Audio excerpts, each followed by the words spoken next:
Cool, cool. Yeah, it's one of those like early in the year weeks where there's not a ton happening. So, which is good. After all the, at least for me, it's like after all the holiday craziness and stuff, it's nice to have just like a chill month or two.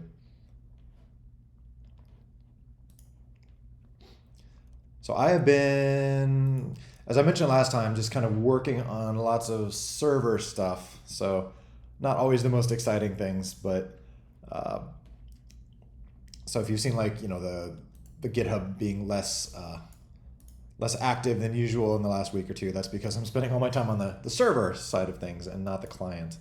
So there's been fewer than usual commits coming in on the Ballistica stuff itself here. So January 17th. See, that was like a week ago. What the heck?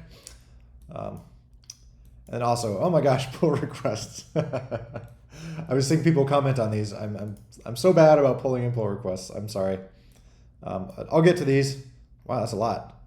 Cool.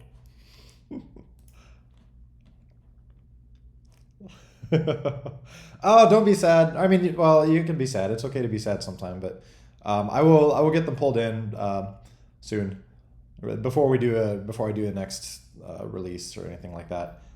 I mean, like I said, I just haven't been working on the client side. I've been all my energy has been going towards server side stuff.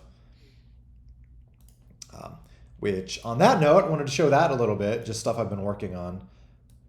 So aside from some really boring stuff I mentioned last time, where it's like I have to keep the old master server or get it updated to Python 3 so I can keep running it for the next 10 years or however long we need to keep the old server around.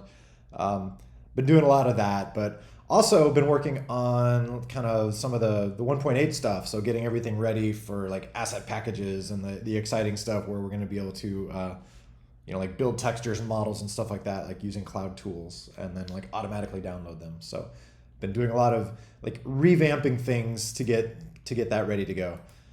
And fundamentally, that will be using this like workspaces stuff. So if you haven't played around with workspaces, or if you have played around with workspaces, you'll probably notice it looks a little different. It's been shuffling around a little bit this last week or two.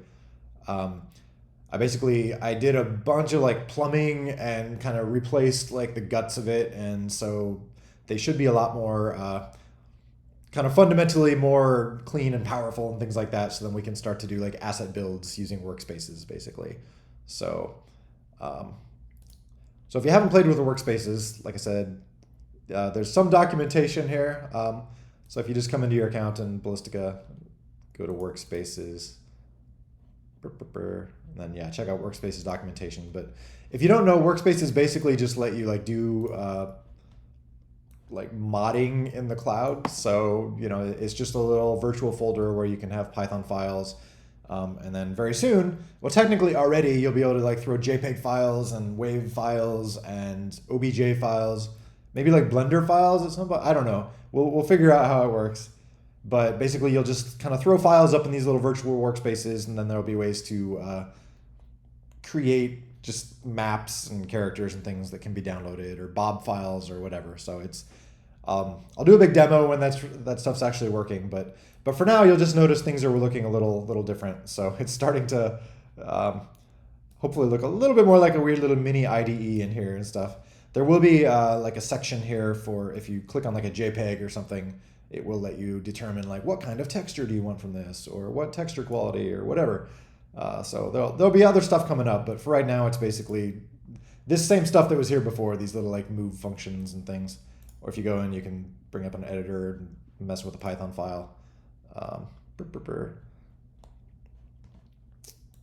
and let's see what else. I cleaned up some other stuff too, just like the copy and move and rename functionality. It's just like a lot simpler looking now. It used to be like if you wanted to move a file or something, it would bring up this, you'd have to type in like the full path. It's still not super elegant, but at least you get like a pop-up of like where to move this file to or where to copy this file to. Let's copy it in here. Copied. We. Uh, and the other cool thing that is out here already with workspaces is backups. So as part of like having to rejigger all this stuff for asset builds, like a neat side effect of that is that like each workspace kind of has like snapshots.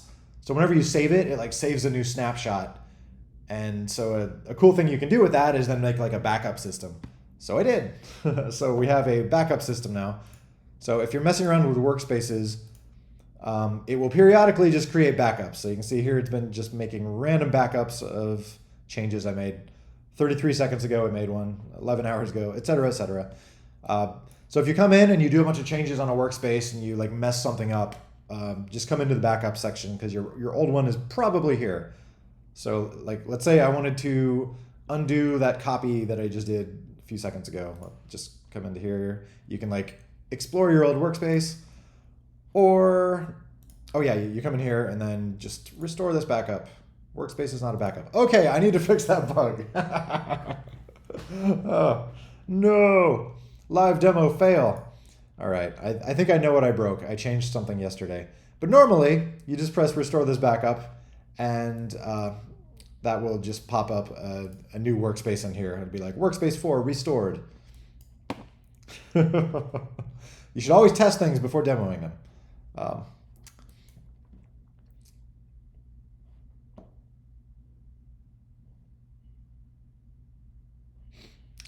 So anyway, that's the gist of what's new in Workspaces for now. So there will be more, a lot more coming in, the next few weeks. Like this stuff's going pretty fast, so I'm excited to get it to a place where we can start to, write or create new maps and things like that. My big goal is that I'm going to be moving all of the game's like internal assets, like all the existing maps and everything, to a workspace. So I'm going to be like dog fooding this system. So I want it to behave well enough to build like the game's core assets and things like that. So that way, modders will be using the exact same stuff that I'm using to build the core game. So hopefully it'll work well. There's this other thing down here. There's like a storage limit I wanted to mention. Right now, I'm just like giving every account a 10 meg storage limit, which should be enough for, I think, messing with scripts and all that stuff. And hopefully nobody runs into that. That's more for like later when we're doing asset builds and stuff. So if people want to drag in like hundreds of megabytes of Photoshop files, there will be a way to just like using in-game like tokens or tokens or tickets or something like that, just like getting more storage.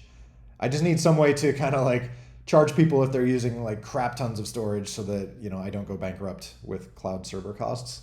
But my hope is that this should be enough for anyone who just wants to mess around with scripting and stuff. You shouldn't hopefully run out of space. And if you do, let me know.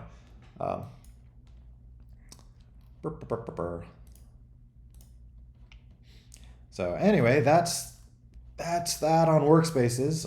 Like I said, more to come with that in a week or two, but that's that for now. So I'll get over to answering questions here. Bomb Squad version 1730 got a plugin store, but after 1731, it seems it's being eliminated.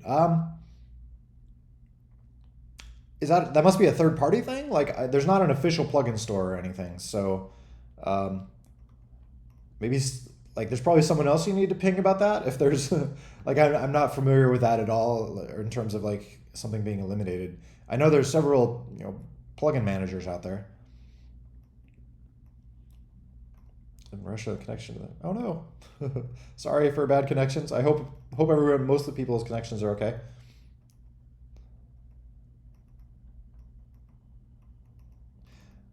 But yeah, the gist of it is like there's nothing that I'm removing in 1730. So if somebody else is taking something down, or if there's something that broke in 1731 or needs to be updated, maybe we just need to ping them.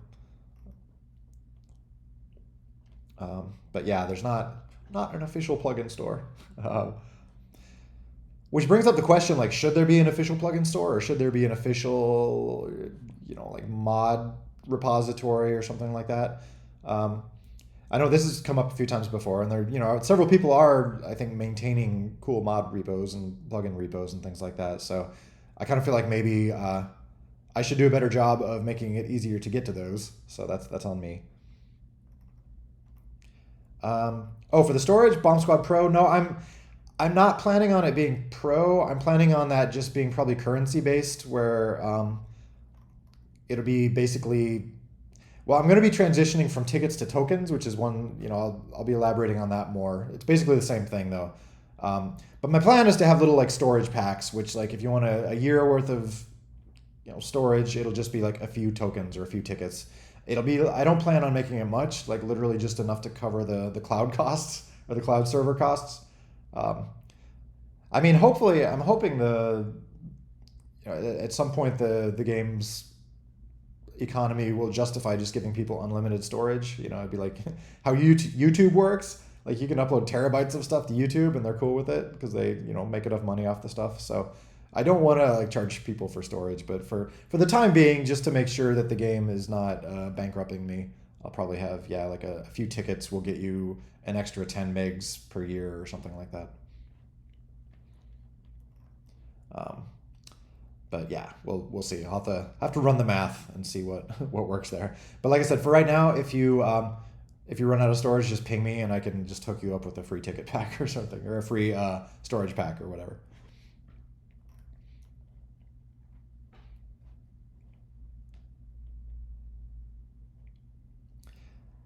But yeah, in terms of official implementations of mod browsers, things like that, there is like it does bring up questions too. Like once workspaces, like I have tons of plans for workspaces outside of just what they're used for right now, which is basically like writing scripts that get synced to your device.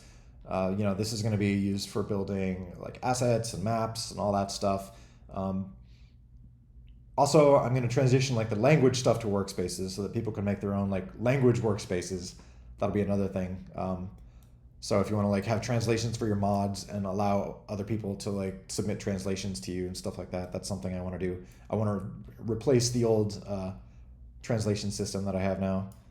But then also that brings up like there's cool options we can do in terms of just sharing workspaces or things like that, or like if you want to publish a workspace and make it like available to everyone else to just pull into their account or something like that. So I imagine we'd want some sort of moderation because that comes into the slightly scary thing. If you're writing a bunch of Python scripts that do who knows what and call it like coolest game mod ever, like that can be used for shady purposes. So we'd want to be careful there.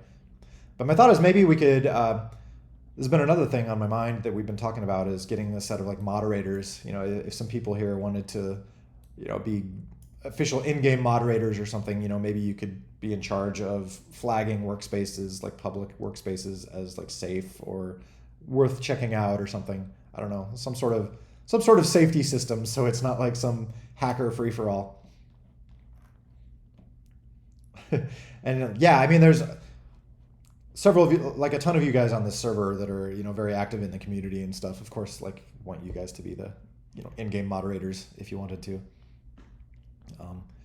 But we need to figure out a system for how does one become an in-game moderator, and like who how many of them are there, like what does that mean, how do you get nominated for one, or how do you like stop being one if you stop playing the game, or how that would all work. So something we should figure out at some point.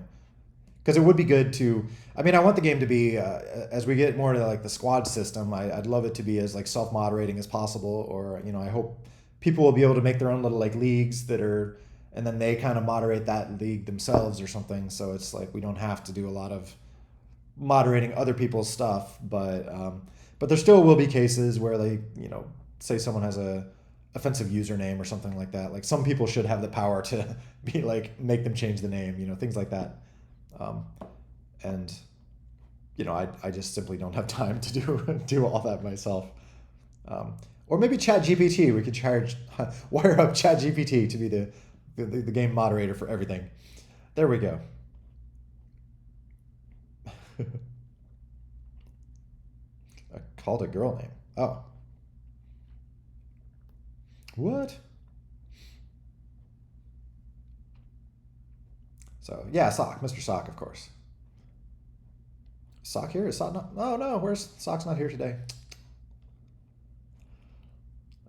So yes, this is a common question. That's the hope for 1.8 is to get some new, finally get some new asset stuff, some new mod like maps, skins, etc., etc.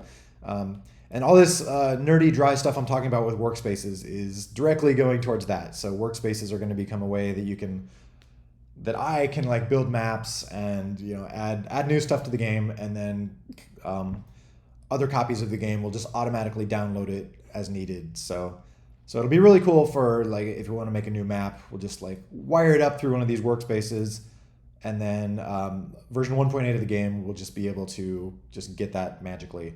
It won't be the case. Like right now, it's a big pain in the butt where if I add a new map, I have to update all the games to include that map, and then make sure that I'm not hosting that map until all the games are updated, because they'll crash. If they try to play a map that they don't have, they will crap out. So yeah, that's my big number one focus right now is to get to that point where downloadable assets are a thing, and that's still the plan for 1.8. And I have a pretty clear roadmap in terms of like the steps I need to get to that. And so that is my number one focus right now, is to getting to 1.8 and getting downloadable asset stuff. Multiplayer mode ping is too high. That's another thing. Should be fixed. I mean, right now I would say, it kind of comes down to like if you have a good internet connection and if you're close to a server, or if you're close to the server you're playing on, that makes a big difference. I'm hoping to reduce the bandwidth at some point and get client prediction and things like that for the game. But right now it's very dependent on your internet situation or your network situation. Oh, hopefully in a good addicted way. Hopefully not like a hurting your life addicted way. I use that term. I feel like I'm addicted to coding, or I'm addicted to working on the game, or addicted to. I feel like I use that term in a good way, but it can be a not good word too. So hopefully it's a healthy addiction, is what I'm saying.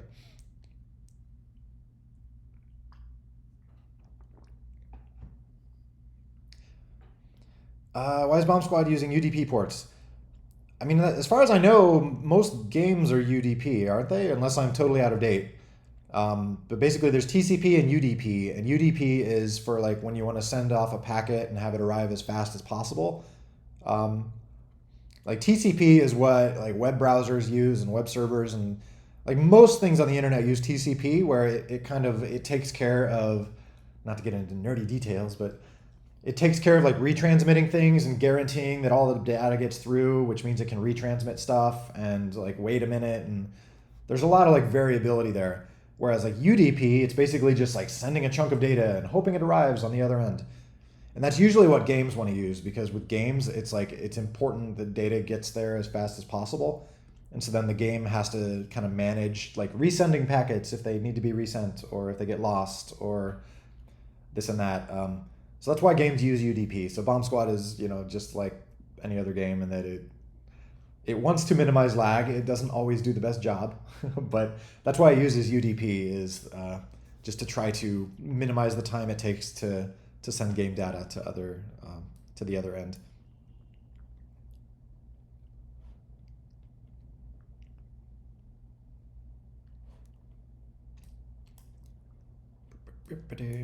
So yeah, so that means I'm just gonna keep working on this workspaces stuff, and then hopefully very soon this asset package section will light up, and there will be something here, so you'll be able to basically use workspaces to create asset packages is the plan.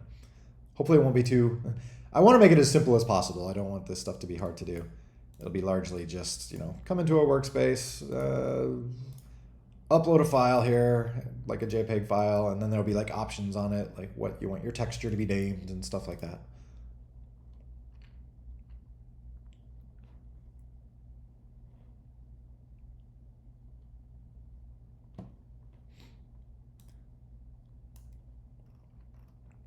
So that's mostly my updates for this week. Yeah, just server side stuff.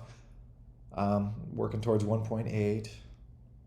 Anyone have any thoughts, questions, exciting stuff, things you want to see or know more about? How do you manage so many master server nodes all over the world? Very carefully. Really, it is a little bit scary, I guess. Just to see like all the fleets. This is, like these purple nodes. You've all seen this map a lot before, but each of these purple nodes is like a location where I'm running servers. And each of the green ones is people who are playing, or each of the green ones is like cities where people are playing, and then it shows which servers they're connecting to. Um, and yeah, here's a list of all the individual servers right now. And honestly, like doing something like this, I mean, maybe it's kind of stupid trying to do it myself, but it's a lot of fun. But it is, I would say the key here is just being very careful, like not making a ton of changes, like rolling changes out very slowly. And then just, I mean, that's the wonder of computers, right? Is like if you teach a computer to do something, then 100 computers can do that same thing. So it's all just about like making the server system as hopefully bulletproof as possible. Like here's the log for one server. Here's all the stuff it's doing. It's like here it's hosting. Maybe I guess there's IP addresses and stuff there that maybe I shouldn't. They're technically some player's IP address, but yeah, it's just kind of automating the servers, like the master servers and these server nodes, so that they just do their thing, like host a game and then let another person connect and host another game and do that all like completely automatically. So yeah, just being careful. But yeah, automation is very, very important. Like trying to do this, like trying to spin up 80 different servers myself and like maintain those, like that would be, I would need a huge team or something like that. But doing it slowly and carefully and automating everything, it's not that bad. And then each one doesn't last that long too. You can see like there's age here. So like this particular server in Sydney, Australia came online 10 minutes and 40 seconds ago. But the oldest server came online 4 days and 12 hours ago. So you can see they cycle pretty fast.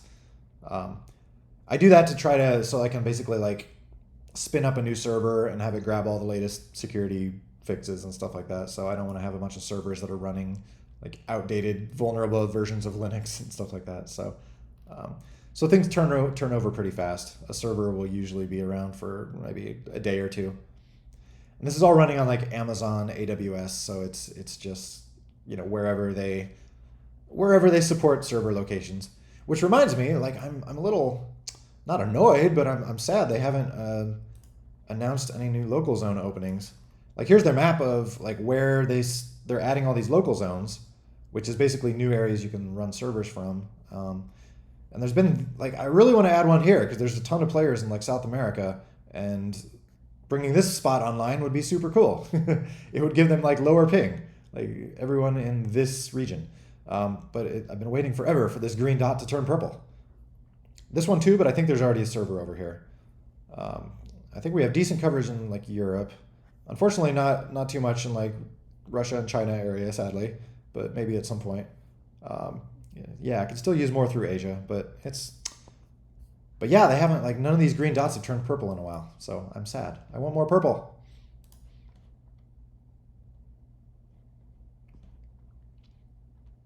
That's how I feel right now, looking at that server map. Oh, Mr. Sock showed up. Howdy. Yeah, over 40 episodes. We're at what, like 46 or 47, something like that? It's going to be number 50 soon. I feel like we should do something special for 50, but I'm terrible at doing special stuff for special occasions. Like the game had its 10th anniversary not too long ago, and I didn't do anything for it. I should have done like some 10th anniversary special skin or something. I don't know. But yeah, Coffee with Eric 50. What the heck? Where's the time go? So yeah, that would be good. Yeah, I have heard that. Yeah, that there's servers with questionable content. I do think a good time for that would be. I'm gonna have to like revisit the server list to some degree for 1.8 because that's gonna shuffle things up a bit with some servers, like anything that's gonna have like asset packs and downloadable assets will be limited to 1.8 players. So I probably want to do, I don't know, like flag those servers in some special way so that like older players don't, see a list of servers they can't join, or maybe, I don't know, maybe have something to like an extra column to like filter by servers that are running vanilla, or I don't know. But regardless, it seems like it would be a good time to kind of revisit the existing standalone server list. So while I'm in there, like digging around, it might be a good time to add some sort of like simple moderation. Um, oh, no, yeah. Another thing is like if a server requires you to download files before you can join, like it'd probably be good to show that, even if you are running 1.8. So I'm thinking maybe tweaking it so when you click a server, it'll pop up like a little info box like about that server. Maybe you can have like a thumbs up, thumbs down or something so people can, or just some way that moderators can flag servers as bad content and stuff like that.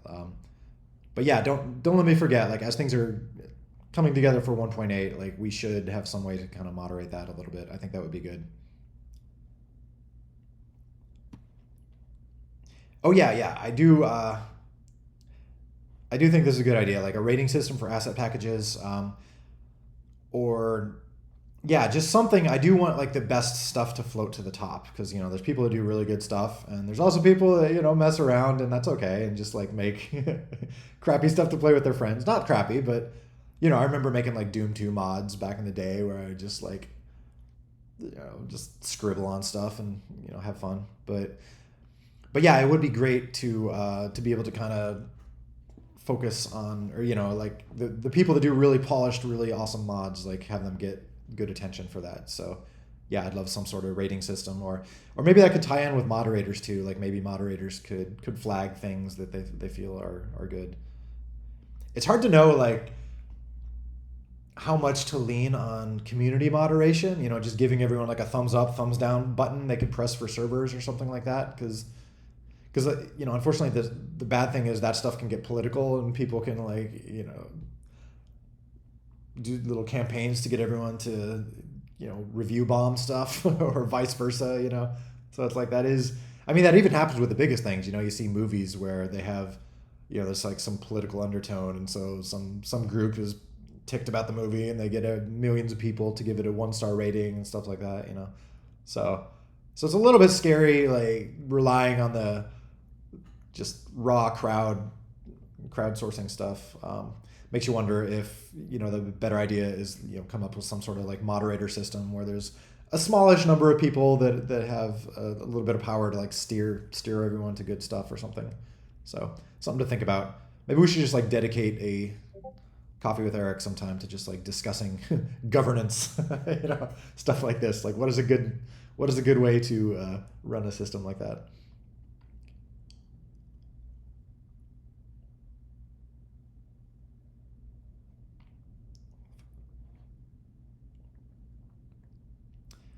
Yeah, that's true. Roadmap, what did I miss? So yeah, maybe like a review, or yeah, if we could encourage people, yeah, to give little simple reviews or things like that. Like I said, as long as that doesn't turn into just like spamming and stuff like that, or we somehow have some way to deal with that.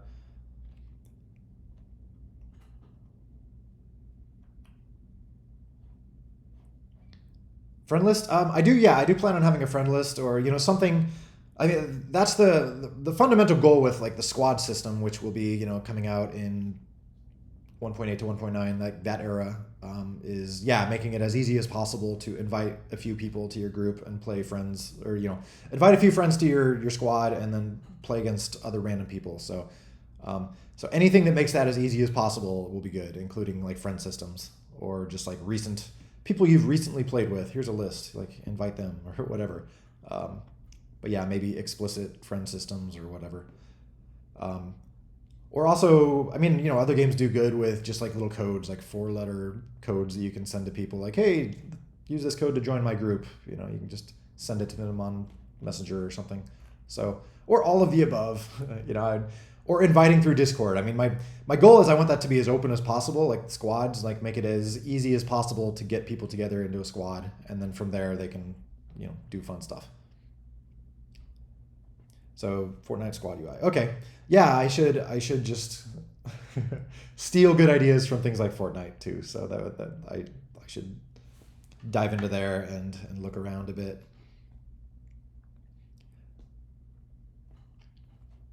So yeah, if anyone has any, bringing up Fortnite's good, but yeah, any particular game features or whatever, or games that do that well in terms of like getting groups of people together, I mean, the tech is all there. I'm very excited about that. Like the V2 accounts and the local regional server nodes and all that. Like the tech is there to where anyone playing the game at any point could contact anyone else playing the game at any point. Like there's all all the foundation is there. We just have to decide like how to use that, how to get people into the squad. So yeah, that was fast. Oh, I love it. That looks so derpy. But yeah, I was thinking something like this. That basic idea of like, showing the people you're playing with and their characters, which means we also have to have like, some kind of revise like how you pick your character or something. I mean, squads mode, essentially, it'll be a little different than classic mode just because classic mode is built around the idea of there's not like one person playing on your machine. It's 8 people with controllers potentially plugged in, so there's not like the idea of like a pick your one character. It's and I still want that to be able to work. So like even if you're playing in the squad system, it'd be great to be able to have 4 people playing on one device, still be able to play squads. So just have to figure out how that all works.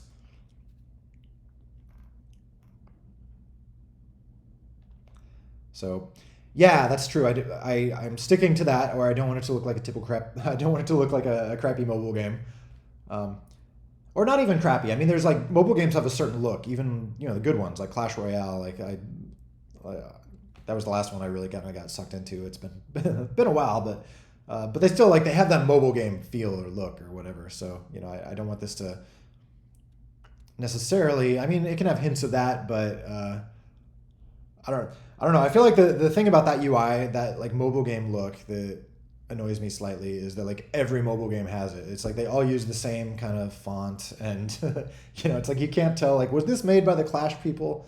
I guess most of them are probably not clones, but games made by other companies that their goal is just like let's make this look just like Supercell's stuff. But that kind of annoys me that it's just like so samey. So I just want to avoid that samey look. And also avoid the, giving people the impression that it's, sleazy free to play stuff. So, but yeah, Fortnite seems to do a pretty good job with that. So it could be squad system could be a good opportunity to kind of, rethink the UI a little bit, have it be a little bit less about, clay windows and stuff, and more about like showing your characters on the screen with stuff around them. I do like this stuff is still not set in stone, but I do want to have some sort of for squads mode. I do want to have seasons, some sort of like global season, similar to the leagues already have seasons right now. So I just kind of want to transition like the old classic league system to kind of squads mode world. And I feel like there'd be some cool stuff to have built in to where like maybe new characters get released as part of a season or whatnot. So we'll see. And then there's also the league system. It's a confusing name to call it the league system, but basically I want people to be able to make their own leagues, which a league would be like a scripted thing which kind of defines a play style. So you could have just like a casual random play league, or there could be like a very strict rules ladder league, or maybe like some battle royale league. I don't know. So like leagues could kind of be defined to do different things or like that, but I think they would all probably share like a season. So there'd be something like if you want your league to, release new characters next season, you can like set that up. But everyone would like probably transition to the next season at the same time. That's my thought anyway. We'll see how this evolves, but that's kind of where I want to go with it. Basically, I want to be able to like recreate the league stuff from classic mode, but in a more general, like other people can do other things sort of way. Was that a hand up for a question? Feel free to ask questions.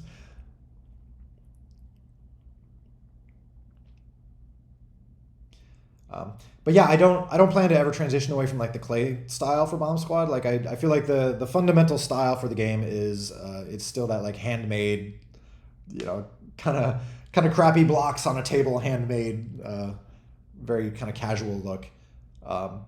So yeah, I don't plan on changing that. if I were wanting to experiment with a different look, I mean, we've talked about this before, where like, you know, people doing total conversion mods of the game, like that's one opportunity to like do a different look, or if I made a different game, you know, which like a Bomb Squad spin-off game or something like that could have a slightly different style or something. But I don't have any plans to like change the fundamental style of the game right now.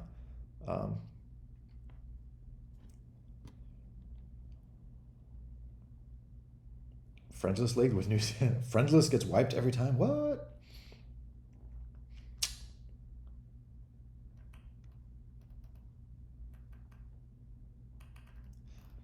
But yeah, that's hopefully that makes sense. Like that league thing that I'm thinking for season or for squads mode.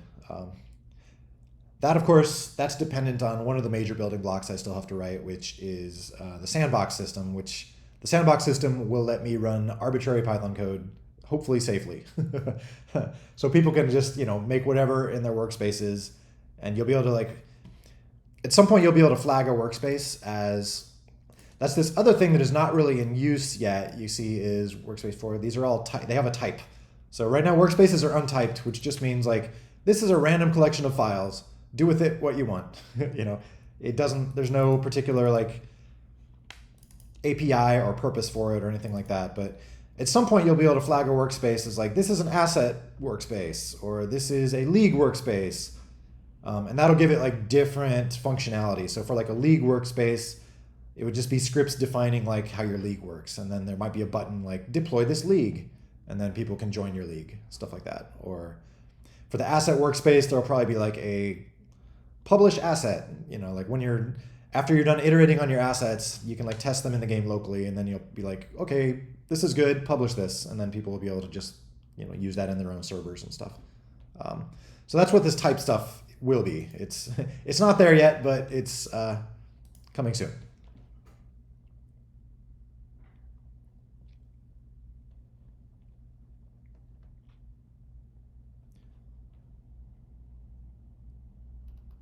Oh, this is interesting. Verified feature for BS servers.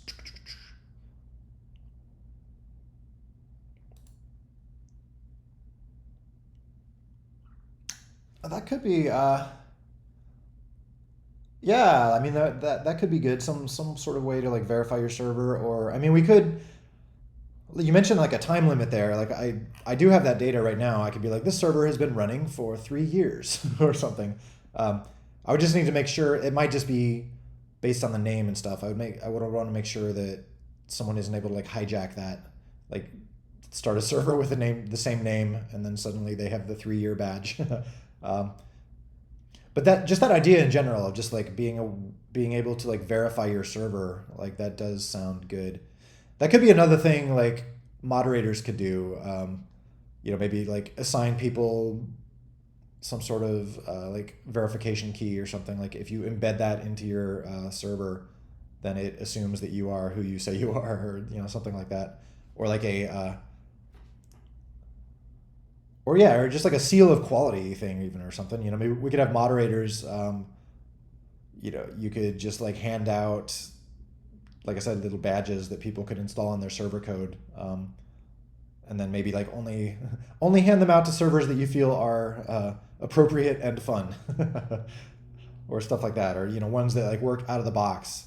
That could be cool because then like I'd actually be interested in that. You know, something especially once the asset system rolls around. Like hopefully servers will use the asset system because that should let them work with like anyone who wants to play instead of, you know, having to install mods.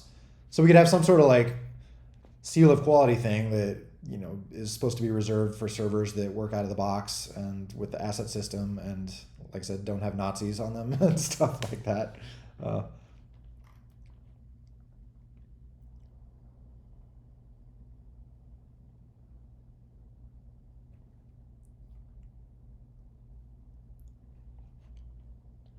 so yeah, that goes back to that same idea about like what is a good way to moderate this stuff. You know, it's like what's the right level of automatic moderation versus just having a core set of people who can flip switches and hand out badges and stuff like that.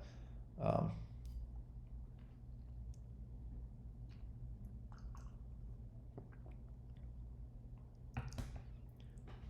I believe you did. That was the one 2 weeks ago, or yeah, I have dementia as well. I've just been in like server coding mode for 2 weeks, so like I forget about everything else in the world. Hate Russian people? No, why? I don't hate any people.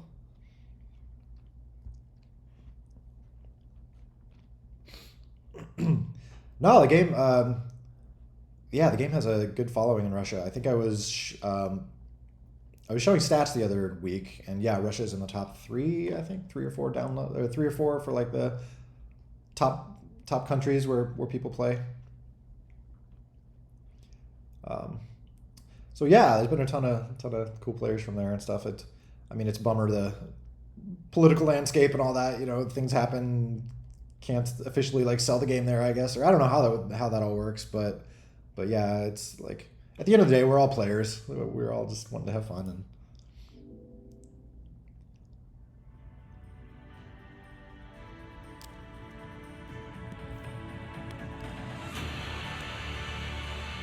I don't know. Did I see this?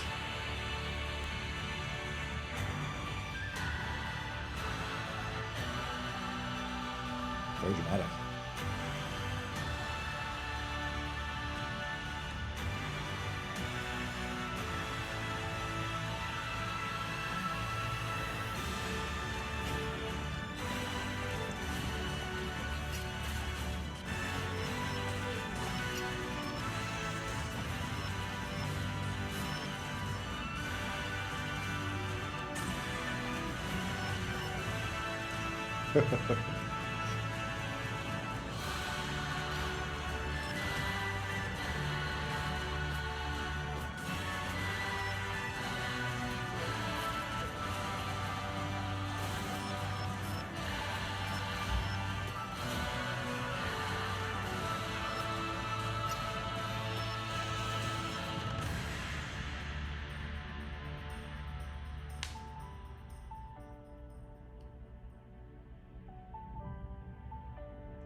Super cool. I love it's like epic movie trailer music. Like I feel like I should be like shedding a tear at the end. Um, but yeah, very cool. That so that the playtest. What was the start date on that? Merp.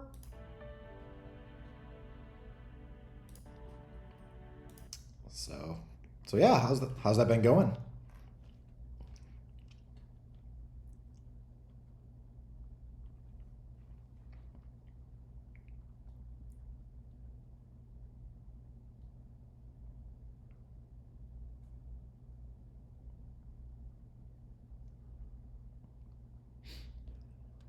I was mentioning to Sock too, like that would be another excuse to kind of take a pass at the server lists. Is to potentially carve off one that Eon could use, or something, just so it doesn't get confusing with people seeing like regular Bomb Squad games showing up or this or that, or just to make that whole process work better.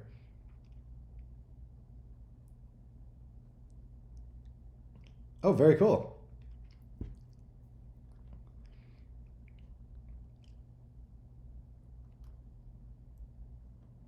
What does Lucas do?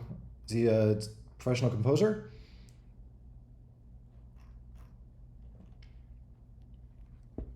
Like I said, that totally sounds like it could be like in a movie trailer or something.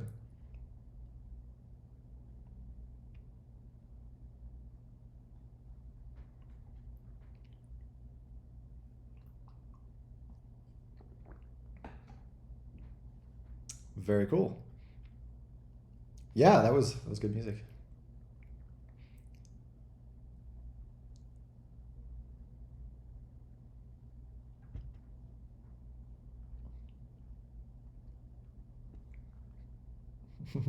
And iOS, I hope once I release on iOS. That's my fault though.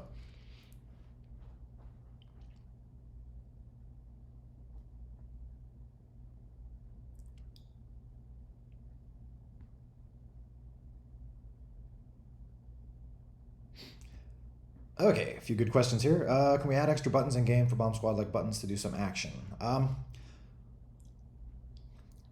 mean, right now you would have to like hack around in the source code. Like it would be possible. It would be a little ugly. If that code should be all available, so you theoretically could, but it would not be especially easy. It brings up a question of like, should that be more officially exposed or something? Like right now, the game stance is, there's the 4 action buttons, and it doesn't really rely on anything outside that, or it doesn't give you like an option to configure extra buttons and things. And that's largely just so that I wanted to ensure that the game works on like the bare minimum, least common denominator controller. If someone has like a Super Nintendo era, simple controller with only 4 buttons. Well, I guess even Super Nintendo had more than 4, but I just wanted to make sure that it works for the simplest controllers, so therefore it doesn't really embrace more complicated controllers very much. But maybe, I don't know, maybe that would be okay to do in some measured way, just like if you want to assign extra buttons to like, I mean, I guess you kind of can right now, like for a dedicated run button and things like that, but yeah, there's not too much in terms of, yeah, I mean, if you have ideas like what you'd like to see here, like ideally, like it could be interesting to start thinking about that, like assign a button to something. I just don't want to. I guess the other thing is like I don't want to give advantages too much, or have people have a huge advantage if they have like a crazy controller. But then again, I guess they already do, like with analog sticks and things like that. I feel like you have better control in the game than someone who has like a D-pad and 4 buttons. Or anyone with a controller, I feel like, has an advantage over a touchscreen player. So it's like, I guess there's already advantages. So maybe I shouldn't sweat about that too much. So anyway, long story long, or not long story, but can we modify or create new animations for the characters? So all the character animation is procedural. So if you wanna see how all that works, it is. You'd have to come into source, Ballistica, where, oh my gosh, I haven't been in the client code in like a week or two, so I'm forgetting where things are. Oh yeah, it's scene v1, this is all the existing gameplay stuff, and then it would be under node, spaz node, I believe. So you can see it's quite a bit ugly and complicated, but all the animation is done procedurally. So if you come in here, you'll see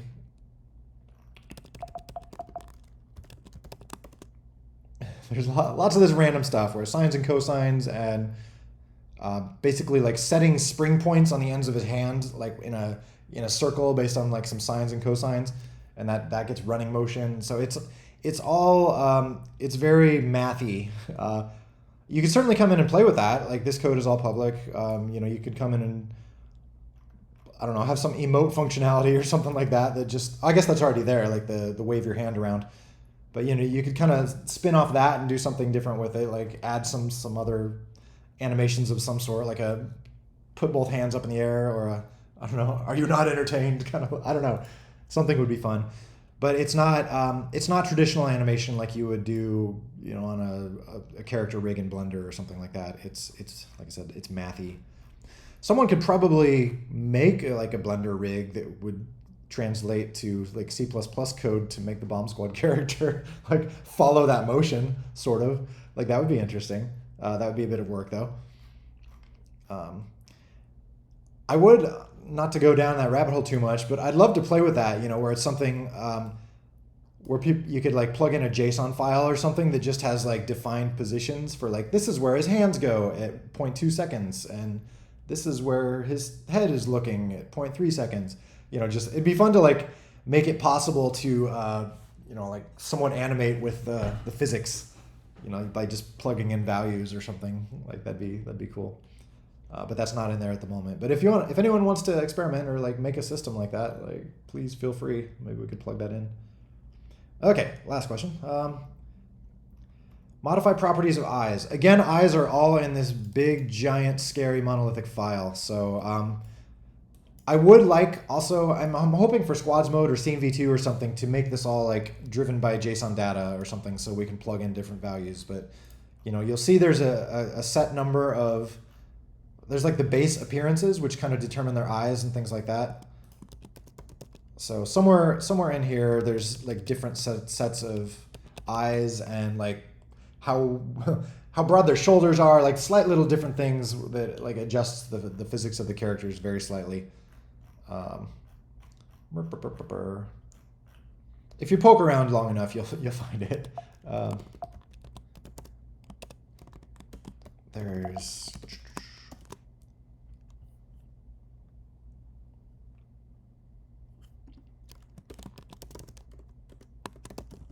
eyeball color red. Is this set by? Oh yeah, set style. Here we go. So this is kind of a key function.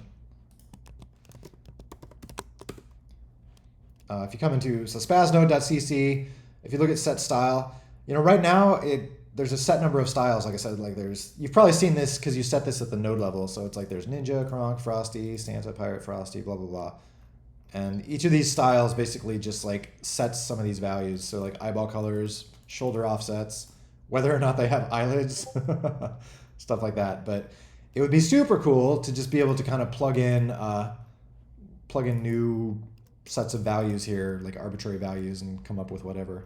So that would be a future improvement. Hope that explains a little bit. But yeah, that would be. I would love, for Scene V2 or like upcoming stuff, I would definitely love for Spaz to be kind of more flexible, just so we could do like crazier unlockable Spaz versions with like one eyeball in the middle or something. Who knows, like whatever. Or weird other physicsy dangly things. Right now there's a handful of things like Pixel's wings, stuff like that. But it'd be cool to be able to generalize that more. Okay. Anyway, oh my gosh, I'm missing so much.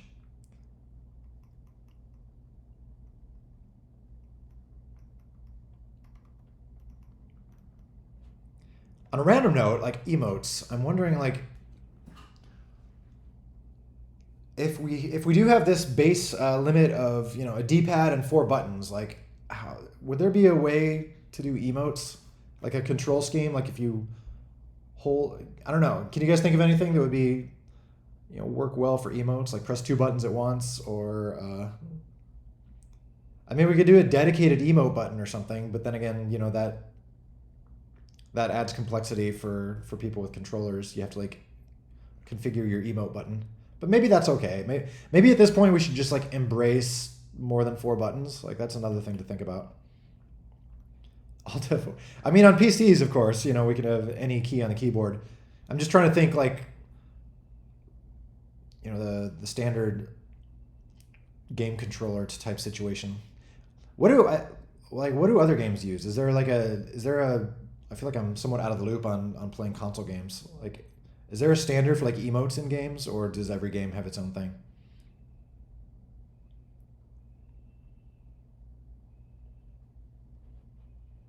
Oh, D-pad. Yeah. Oh, yeah. Okay.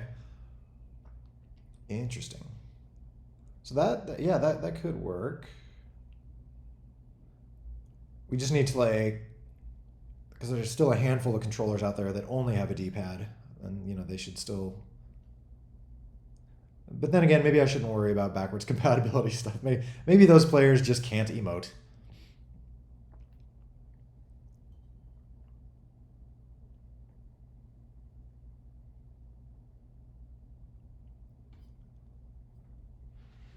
The game server asks update the game to join it. Are you seeing that? It should. I mean, if a game is requiring some version like a newer protocol, you won't be able to join it. It'll say you need to update.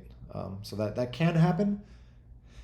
That isn't very common right now because most games are backwards compatible way back to like 1.4 point something. But this will become a more common thing, especially when 1.8 lands. That will it'll either have a switch or by default it will require. Yeah, it'll probably have a switch. Like you'll still be able to join older servers, and probably older server. Well, we'll have to think about that. But if you're hosting using 1.8, you might need to have 1.8. Roadmap Seagull sure is showing up a lot today. He didn't make any appearances last time until the very end, so good to see him. He's looking good.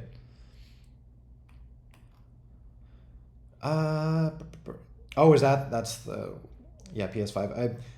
Long story short, I guess that is in the roadmap somewhere, but the immediate plans for new platforms are 2.0, which it's taken me forever to get to, but I'm working as fast as I can to get there. The plan is 2.0 will launch on iOS and Steam. Those are going to be the big two new official platforms. After that is anybody's guess. I would love to do a console, but yeah, I don't want to. I've already been making people wait for centuries for 2.0, so I don't want to add to that.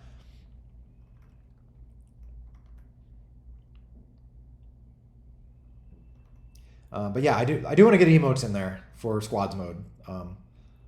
That has been a source of complaint is some toxic players and whatnot. So I would like communication with your enemies to be through emotes only by default.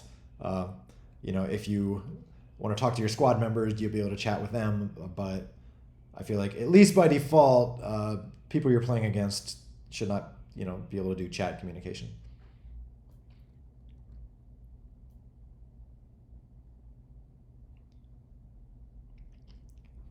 So yeah, so for emotes, yeah, that would be another. That's another reason I'd love to get like the JSON based thing where we can like define new emotes. So that'd be a fun little like unlockable thing is just to get some different emotes. It'd be fun to play with.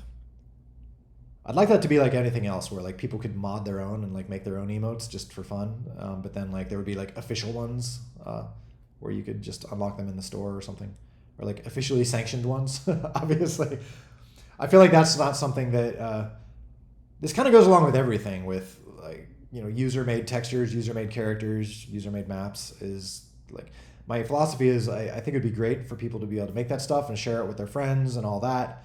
But in order for it to be like fully public, I feel like it would need to be approved or something like that. Just to because you can imagine some emotes that would not be safe for family situations or something.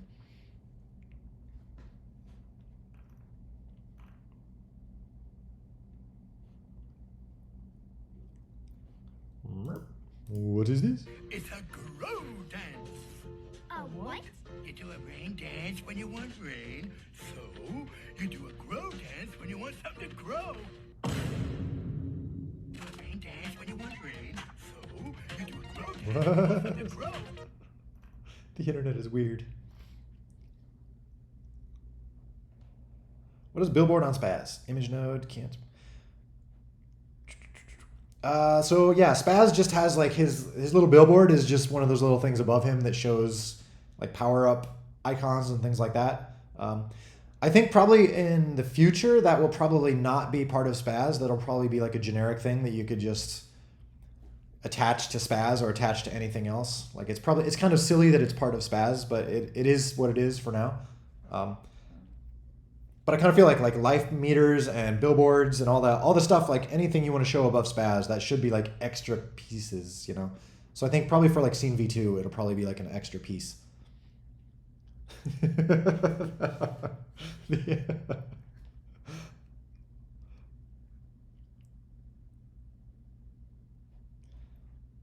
So, but yeah. Right now it's like I said, some silly legacy limitations with the existing set of nodes and scene stuff, but ideally, and again, this goes back to stuff I've rambled about many times, like reasons for scene V2 and like reasons for the whole feature set system is to like split all this stuff out so that all the old existing stuff still works with this existing set of nodes, but we'll be able to like split off a scene V2, which has like a more flexible set of nodes, or a scene V3 that has a even more better refined set of nodes or something. So I'm looking forward to kind of being able to evolve this stuff into easier to use, like more friendly places. But yeah, for right now, you just gotta be aware that like Spaz billboards are, it's kind of one of the simple ways to be able to do kind of in-game images.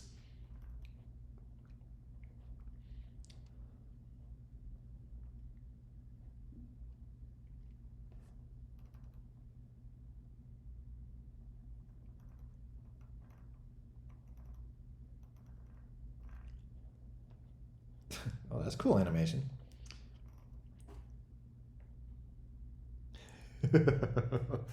Oh. So yeah, there is the roadmap. There, toasters are in there somewhere. Toasters are not officially planned, but sometime soon. Or refrigerators. I forgot what it said. Maybe that's not on the roadmap. That might be in the frequently asked questions somewhere.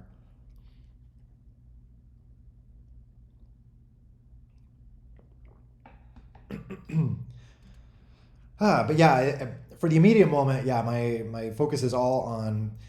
I'm still trying to get the old master server updated, so I've kind of been tinkering on that, but kind of half procrastinating. I found Google actually allows you to flip a switch so you can continue to update it. So I'm using that as an excuse to push that work off a little bit because it's not very fun work. um, so I've mostly been working on the Workspaces stuff, which is directly related to 1.8. I'm excited to finally get 1.8 out the door, but before sooner rather than later. I was looking at the times. It's 1.7 has been around for like longer than a year, which is longer than usual for a point release. Like the last like 1.5 and 1.6, I think they were each around a year. 1.7 has been longer, but there have been some major changes in 1.7. The whole like 1.7.20 update, completely. We went from API version 8 to 9 or 7 to 8. So there's some big changes there, like the whole feature set stuff. That was a big change. And then also 1.7, this last one, 1.7.28 or 1.7.30 or whatever, that was a pretty big under the hood change. If you look at like all the low level like SDL and like event loop code and stuff like that, like a lot of that stuff changed quite a bit, which is good for maintaining the game and all that. There was a lot of like 10-year-old really crusty code that I'm very happy to have cleaned up now. So it'll make it a lot easier to kind of maintain it going forward. But anyway, long story long, there's been a lot happening in 1.7, but it's darn just about time to get 1.8 done.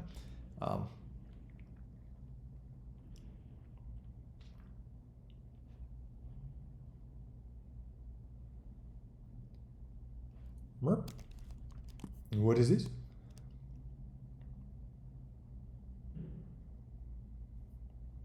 Cook Squad. Cool. Musical take.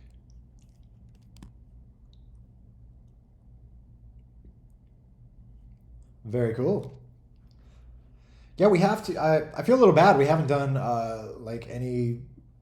There's been a lot of like dry tech talk in these last few Coffee with Erics. We should do some gameplay sometime soon. If someone has any like in progress stuff you want to show or anything like that.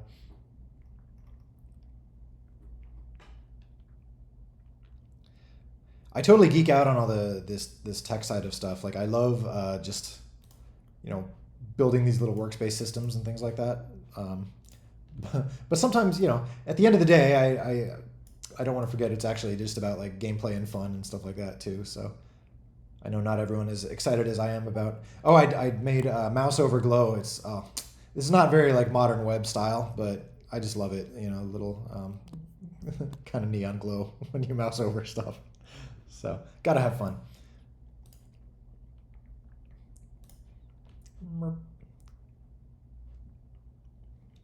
Yeah, it's all about the glow. That like cozy neon glow. It's like the coolest look ever.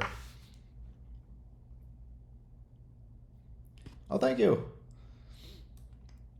I even have like look. It's responsive. I learned how flex boxes work and all that, and divs and this and that. I've been just learning all my basic HTML this last few weeks. It's very exciting. I feel like I finally know what padding versus margin mean. It's so much fun.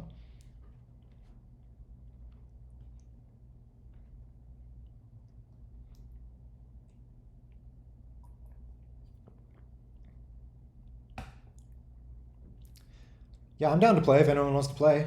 I feel like we've kind of covered any serious topics that need to be covered.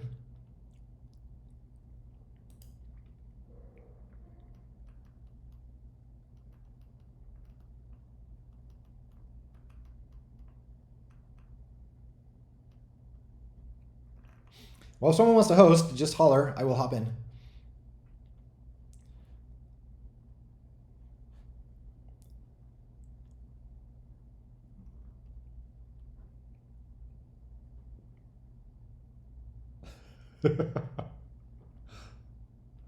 That's what happens when you overclock your logo. It just like, explodes like that.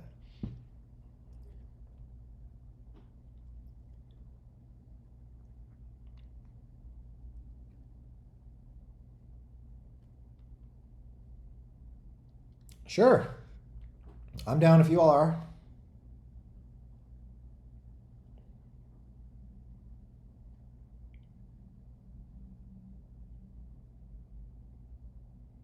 Oh no. I mean, I can try if it's always like I haven't actually tried that since I like revamped the Mac version. I can give it a whirl, and if it doesn't work, then we can do it next week. Or actually, I have the old. Let's see. Where did I keep that? Well,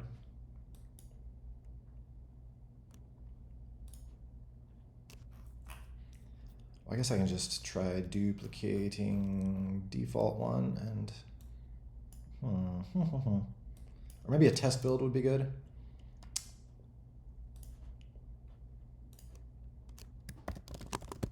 I'll just build one. Or no, I guess it probably needs like a specific version, right?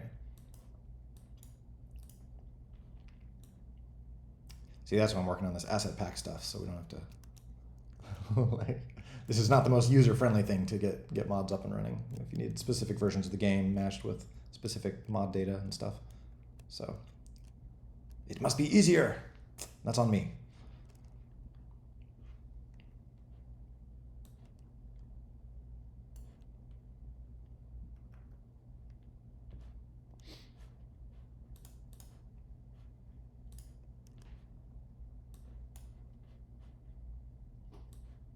Okay, so is there somewhere get app?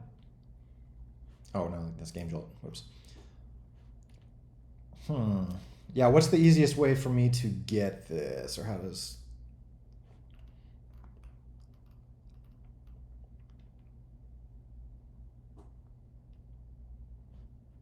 Oh wait. Oh, there's like a pre-built Mac version? I thought you meant it was just like. Oh, okay. Why is there a little Apple thing here? What is this? What? Ah. That makes sense. Okay.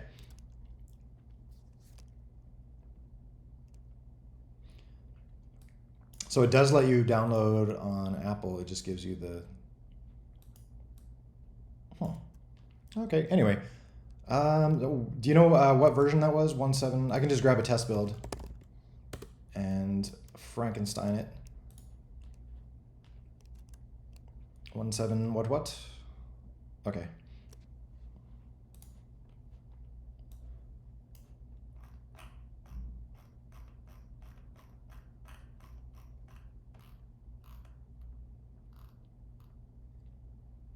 So yeah, if anyone else out there is on a Mac, you just have to like, for any of these custom games, you can go find like an old test build on the site here, if you need a specific version of the game, and then stuff the mods in there. 1732. Oh, what are we on now? 1733. I mean, it should be basically the same, but I'll get 1732 just to be safe.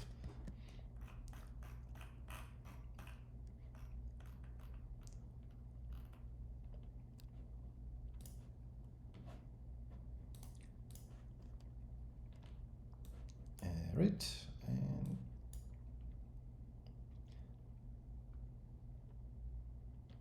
now is going to be the weird thing with this copy protection stuff, where like if you modify the app on Mac, sometimes it will decide that you've corrupted the app and you can no longer run it. So hopefully it will not do that to me. All right.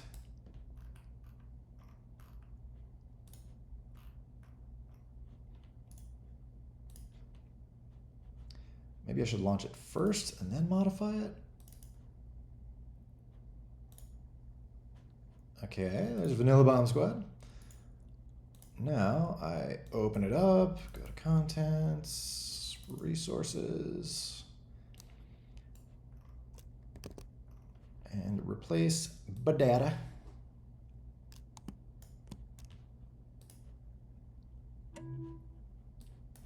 Now, cool, it worked. All right.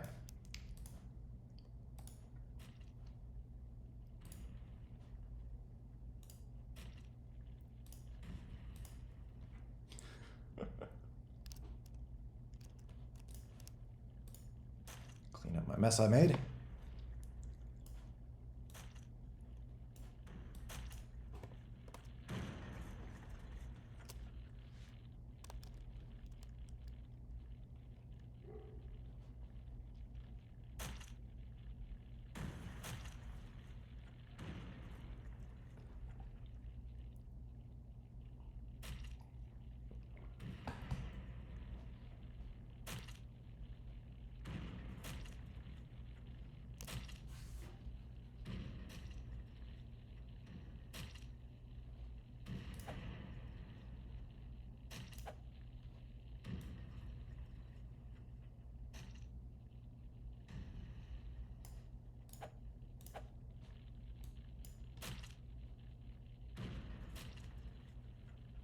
All right, welcome back.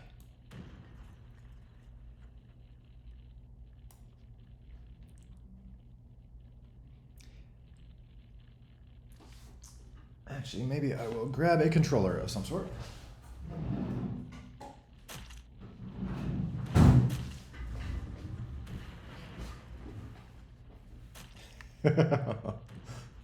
Yeah, live demos, they're always scary. You saw what happened when I tried to restore a backup earlier.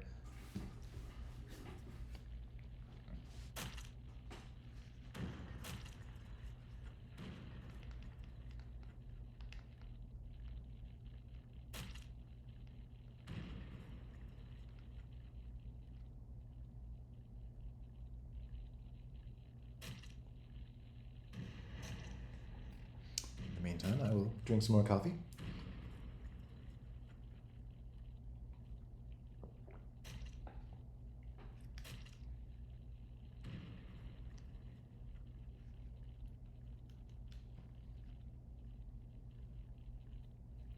Oh no, can't join? Is there like a version incompatibility or something?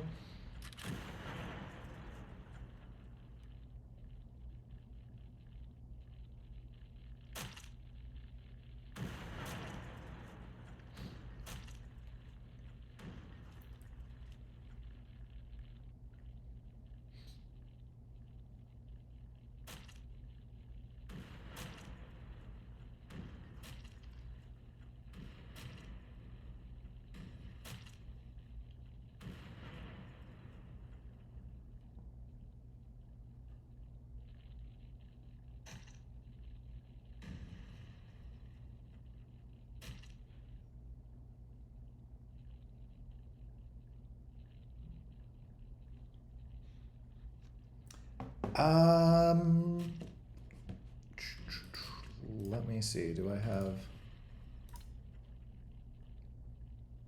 Oh, the explodinary one is the same IP. Apparently so.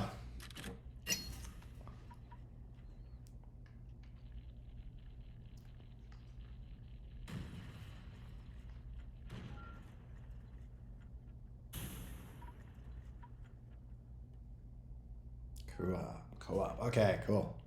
Note to self: don't kill everybody else. Cow op. Cow operations.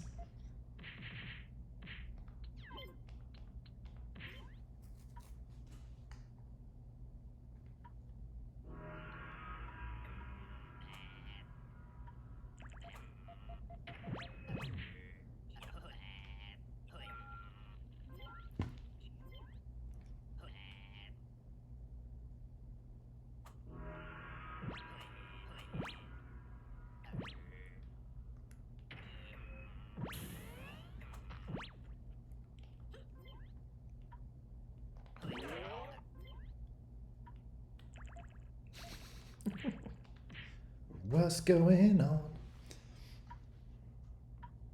Aw, No, it's okay.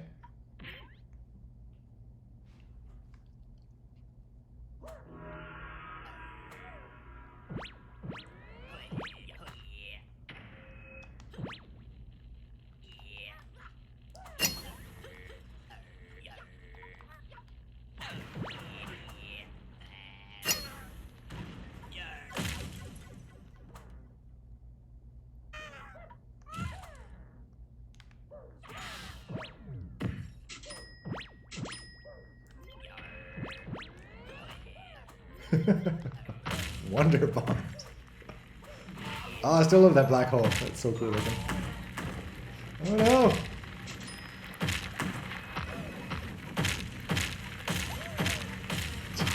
Jeez. That's insane.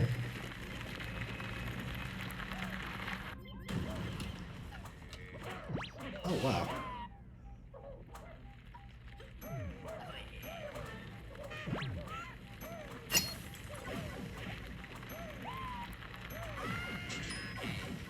I go on to a better place.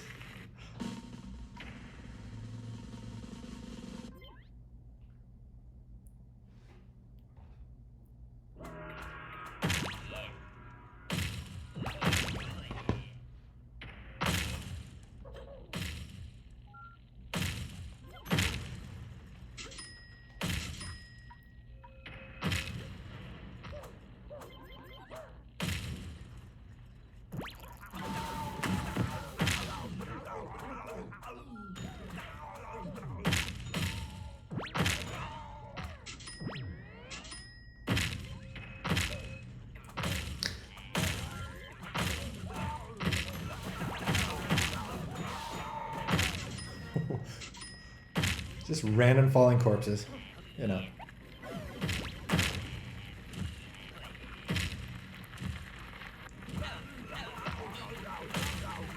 Uh-oh.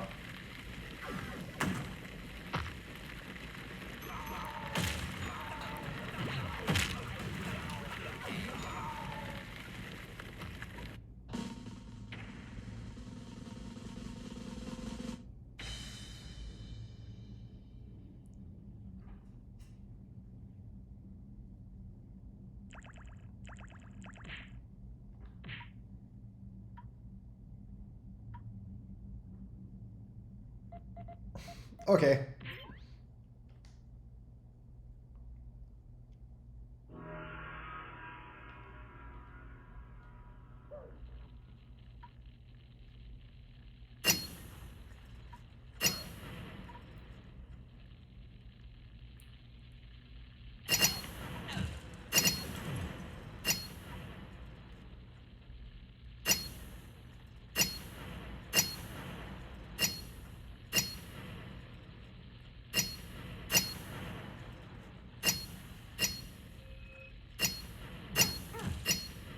Oof. Oh jeez. Oh jeez.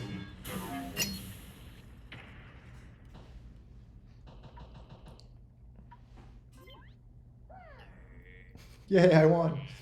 So.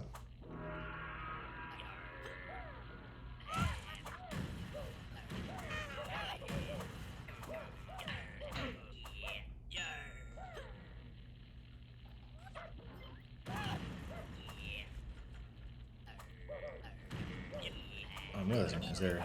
I probably have music off.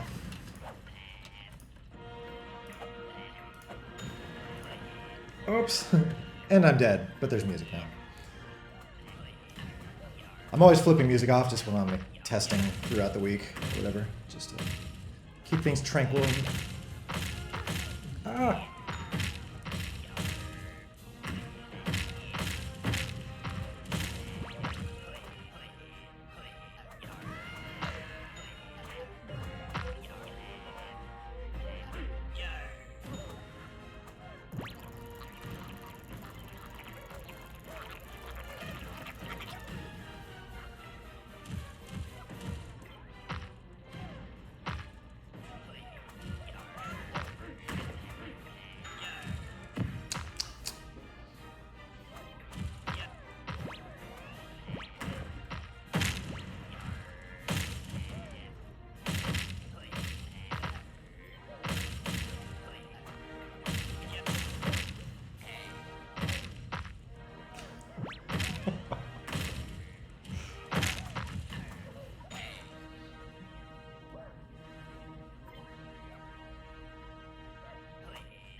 I'm clearly dominating.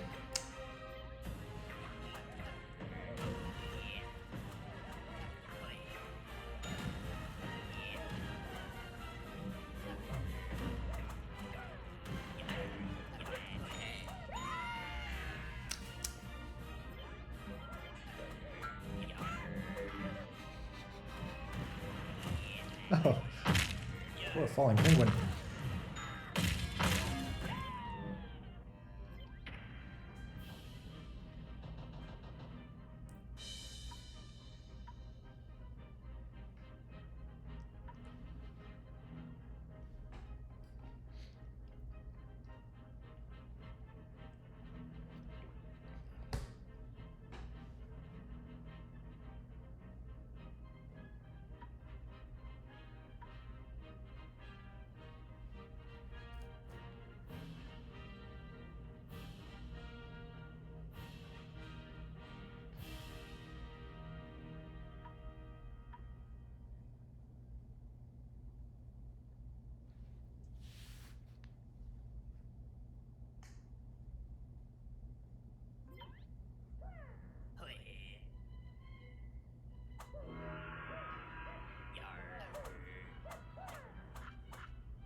Oof.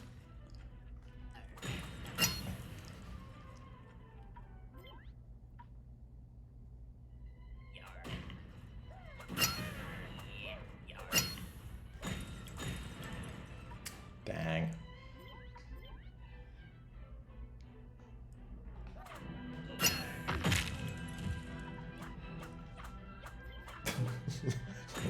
Yay, I killed somebody.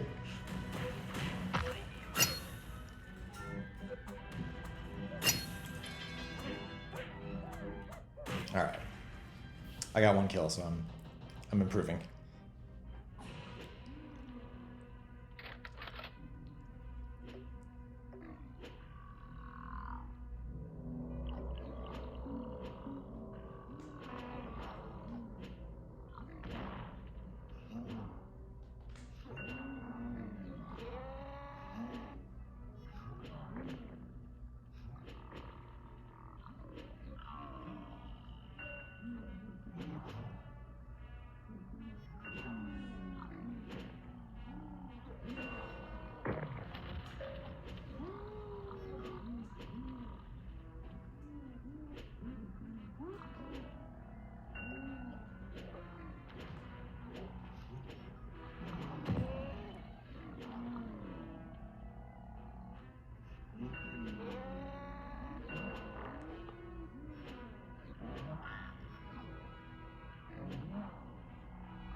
Oof.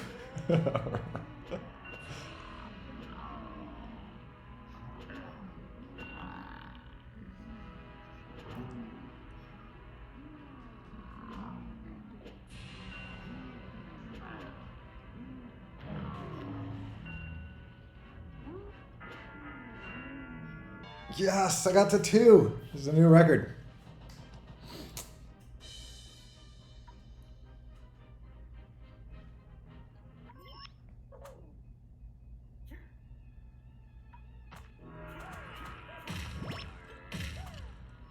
It's always so weird after epic mode. It's like everything feels so fast. It's like, ah.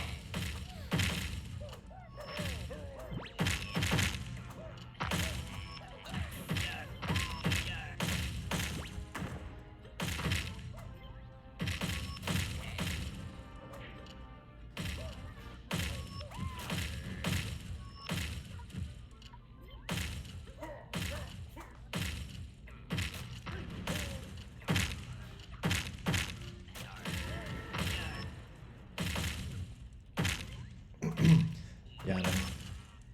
It's a bit laggy over here in California, but that's okay. So.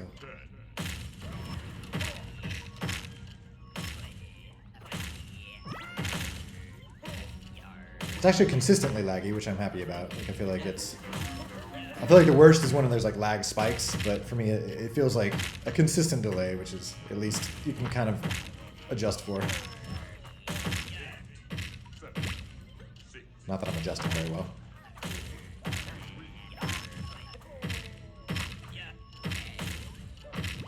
Until now, haha. Oh jeez.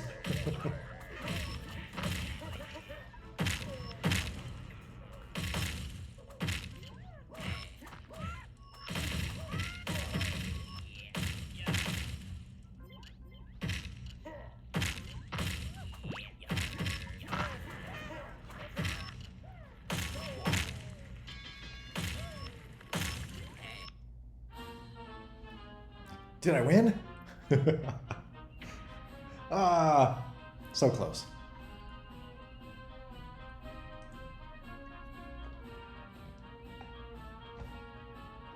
Oh, cool.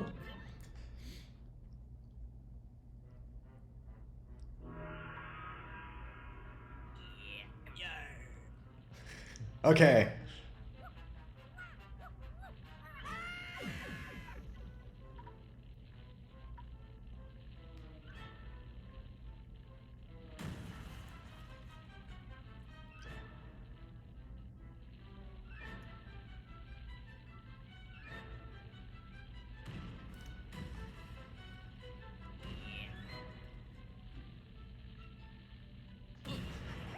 I love the shimmy.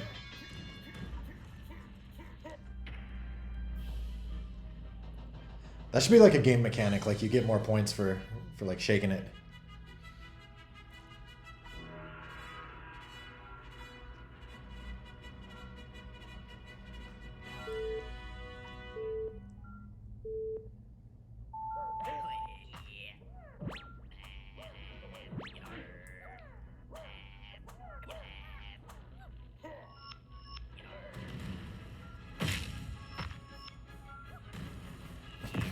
Oops.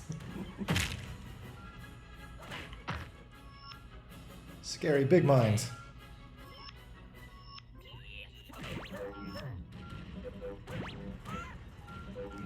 No, I mean robot.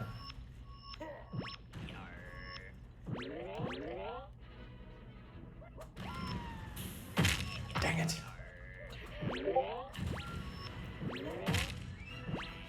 Oh, hey, Mickey Rock. Yes, I did. And thank you for that. I will go through it and see if there's some improvements I can make. I was going to mention that also definitely makes me feel good about like trying to move more pipeline stuff online to things like workspaces and stuff, because I can hopefully make more of a uniform experience for everybody. But that being said, I would like to make it work as well as possible for people on there trying to do stuff locally.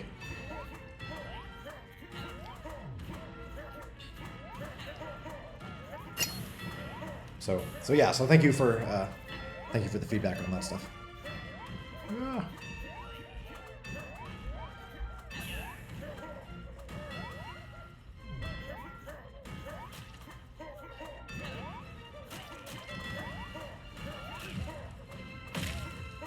Cool.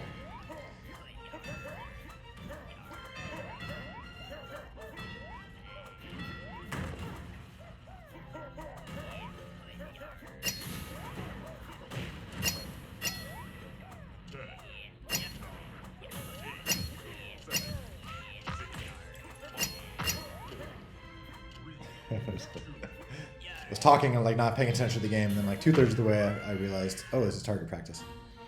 I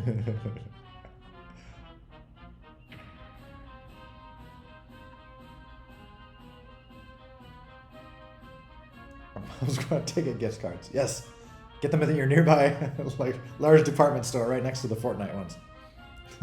Like, what the heck is this bomb squad thing?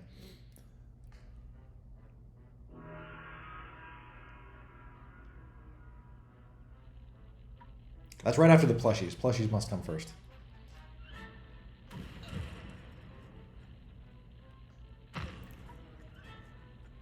Oh, there we go. Plushies with ticket gift cards. All right.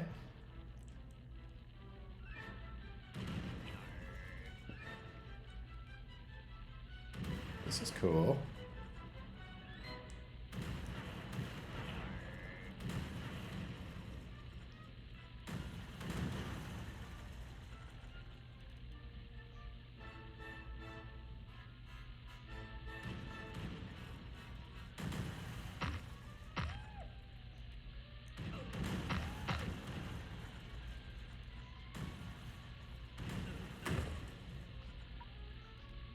Jeez.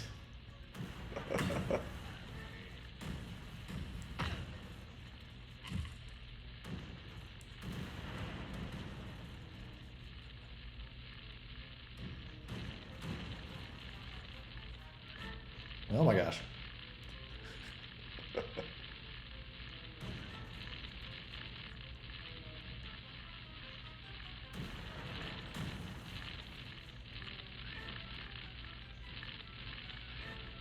Interesting.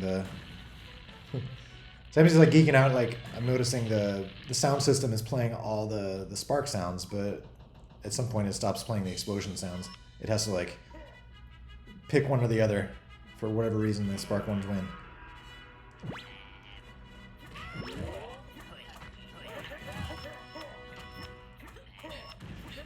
That's the problem. Is like playing these. I keep looking at like game stuff or engine stuff, or like, oh, how could I improve the engine to like make that part look better or something like that, and then I forget to play.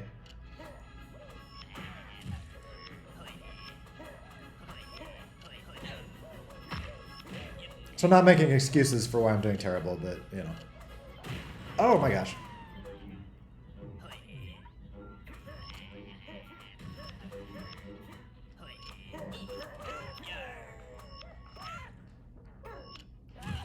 No.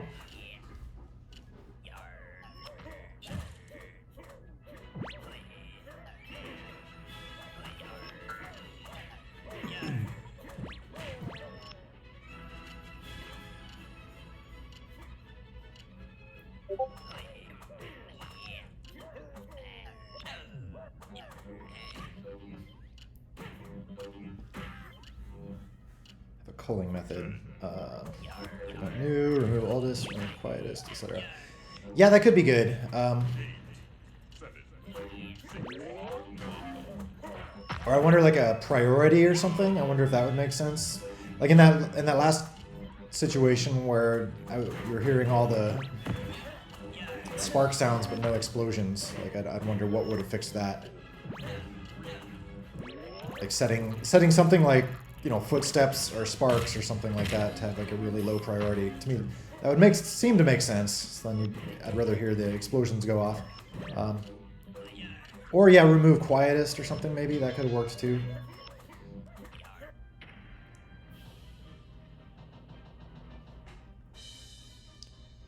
The part of me is wondering why it seemed to be very biased though. It seemed to be like very few explosions and mostly spark sounds. I'm wondering if there was some weird technical reason for that. Like the spark sounds always happen right before the explosions, so they always won out or something. It would seem like by default I would hope to hear like at least like an even mix. Alright, need to pay attention. Okay.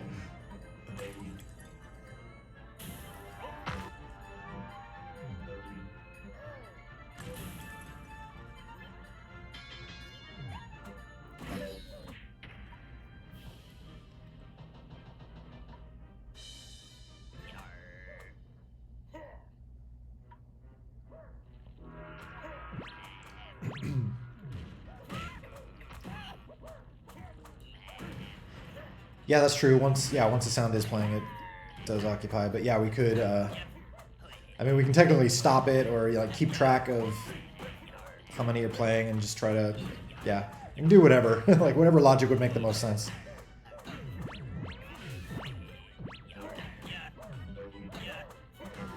Or if it's detecting that in general like the sound buffers are all full, then it can just start like stochastically only playing half the sounds that get requested or something like that.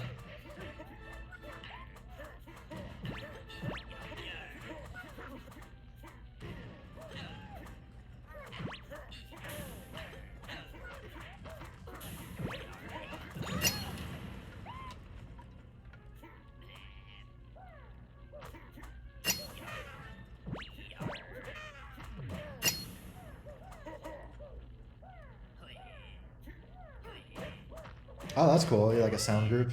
Yeah. Yeah, I could see that being good. So then maybe stuff like, yeah, environment sounds or things like that could just be part of like a background group, and there could only be a few of those. That's a good idea. I want to do like a context option or something where sounds get grouped kind of by sort of like how there's like a game context, like when you do like new node or something like that, it affects like the in-game or it'll affect like the UI. I'd like to have like a separate context for the sounds in a similar way, which would do things like if you're doing epic mode in-game, it like slows down all those sounds, but then it wouldn't slow down like the UI sounds and stuff like that, which that would be good. There's a few weird overlappy things right now where stuff affects things that it shouldn't. Oh, geez.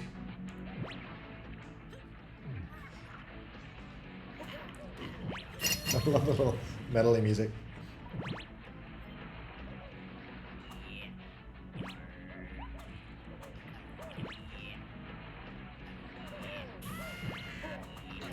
I mean, I'm guessing we could just have built-in sound groups, like a handful of built-in ones, or do you think it would ever be useful to like define your own as a modder?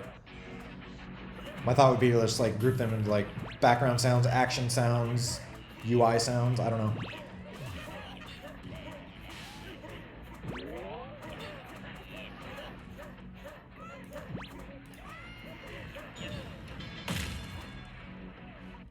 Remember?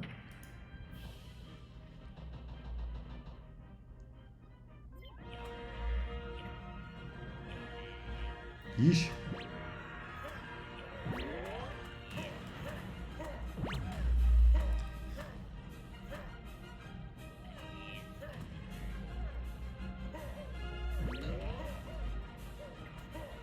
So what? Oh wait, what is this? This is oh my goodness, rewind. That's super cool.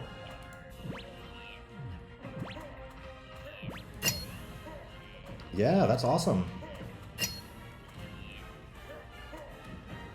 Yeah, that's one of those things that like rewind yeah, I guess rewind is very tricky because with replays like that, I mean, basically the way it works is that a replay is just like replaying the game. So it's just, replaying all the events that happened during the game, and you're just watching them stream off disk instead of, come in from your controller in the network.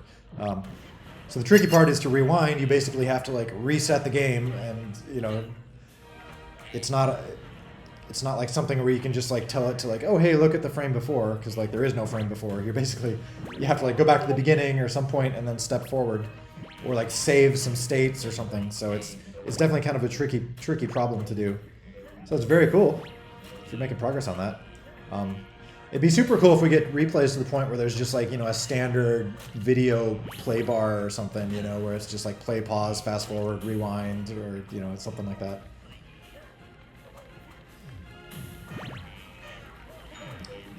All right, am I not? I'm not winning? Oh, geez. I do love the black holes, but I keep falling in them.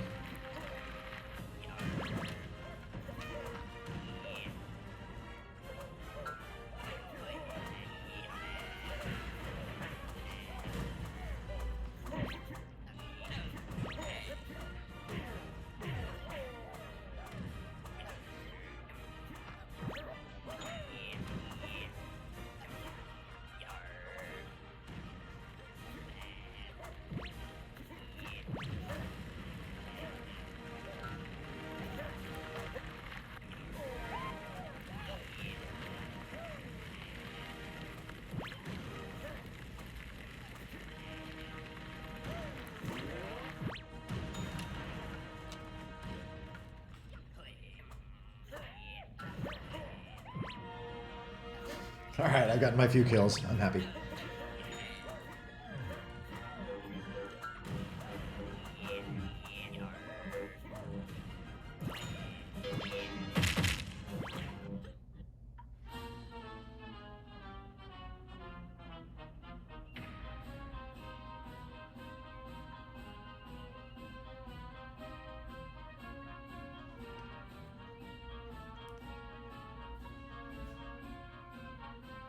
So does it maintain like every state, or like what is it maintaining right now? I'm curious. Talking about memory usage. Or just maintains like all like the replay data?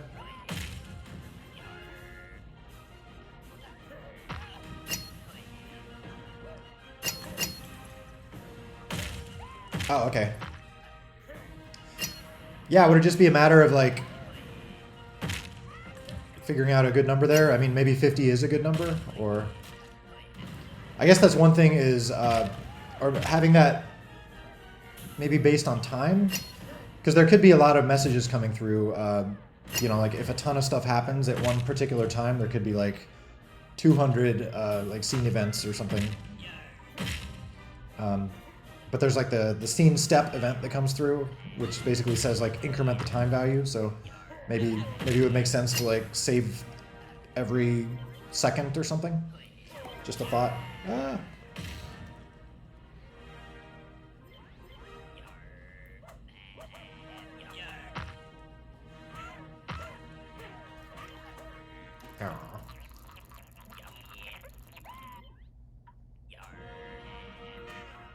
Man, that's super cool though. Like that's super awesome. If throw a PR up for that, or if you can get it polished up, I'd love to.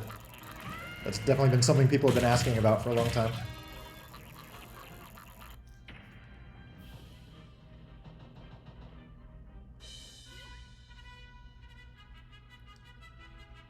But like I said, I feel like that also does go alongside with like having a UI to control that is like the one that comes up right now when you press pause. Like I said, I feel like ideally it should be something that's there all the time. But maybe like fades out to transparent if you don't press a button or something like that. But I don't know. That introduces questions though, like how will that work with controllers and stuff like that. So maybe the pause one isn't too bad, at least for the moment.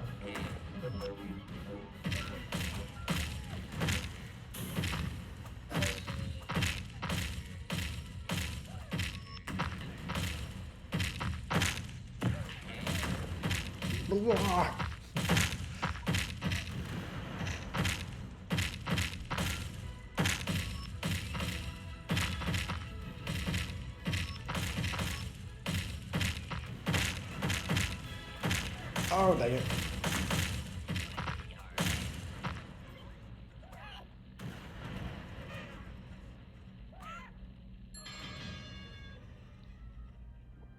Oh, I almost beat socket something.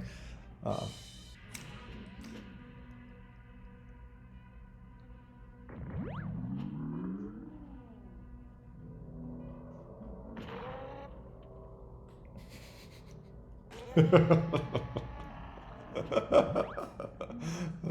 that'll teach me. Nah, don't be sorry. All is fair in love and Bomb Squad.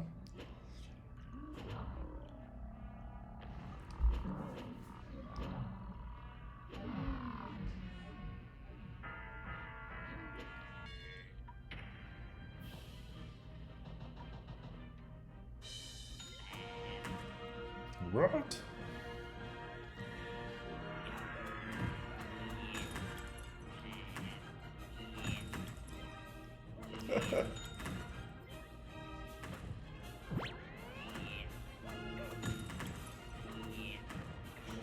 So Harry Potter, I love it.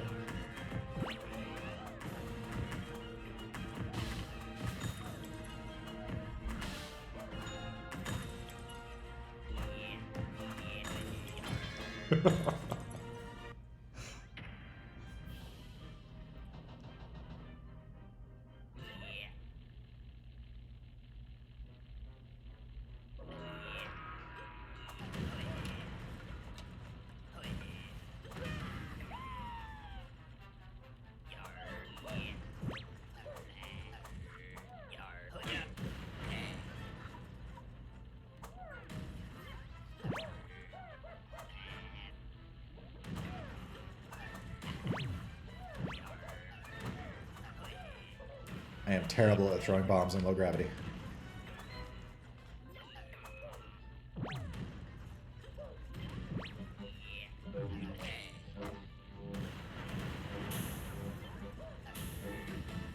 Ooh.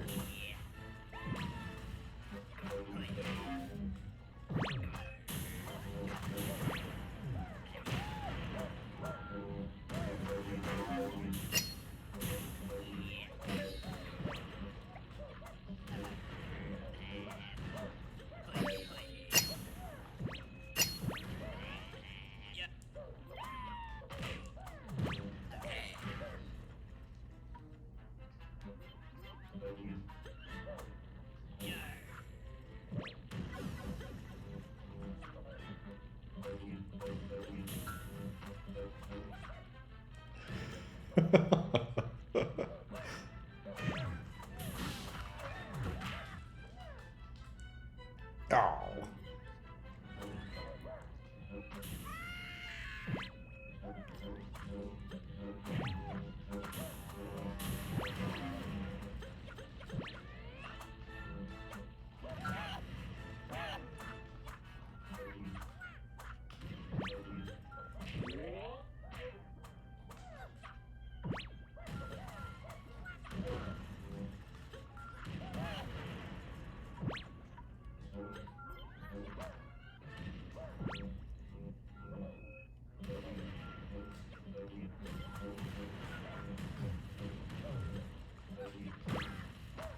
No.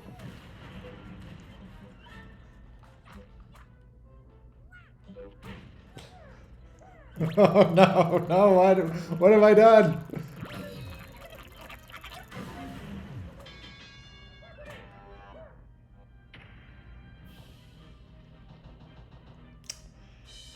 Let's sigh.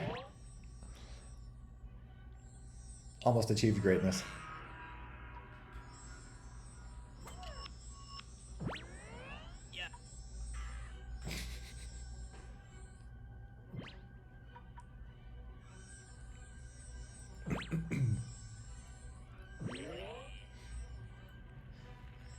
But yeah, on makefile stuff, yeah, there's staging commands that will, yeah, put all the like asset files in place and stuff. If you're building with a normal command like make, cmake, or whatever, that a lot of times it'll do that for you as part of, you know, it'll have that as a dependency. But if you're using something, like if you're building in Visual Studio directly, you have to run that beforehand. Yeah, that might not be on the wiki. Maybe it should be.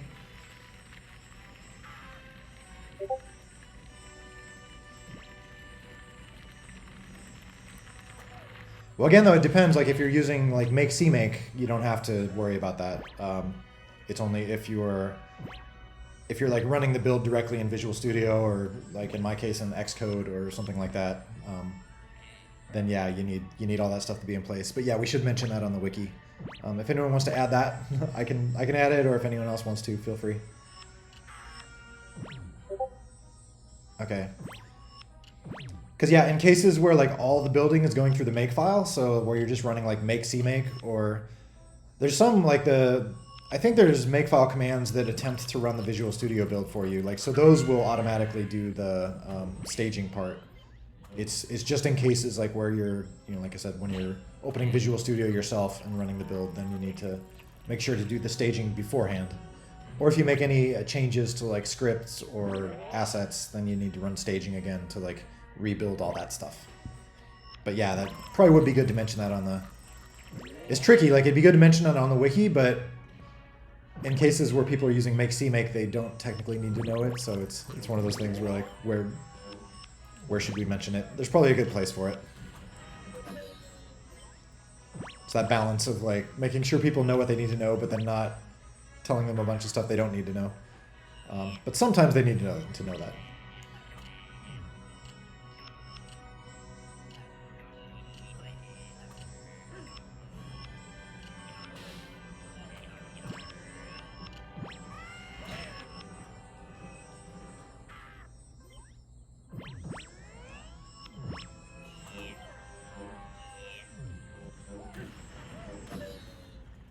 Yeah, well, again, it's required for Windows if you're using the if you're using the Visual Studio build directly, like if you're going into Visual Studio and poking build there.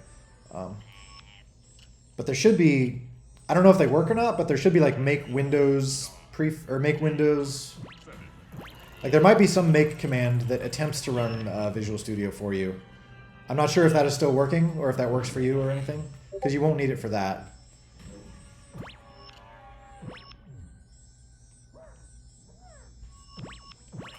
So when you say compiling from WSL, you were running the builds in Visual Studio, or were you weren't using a makefile command for that?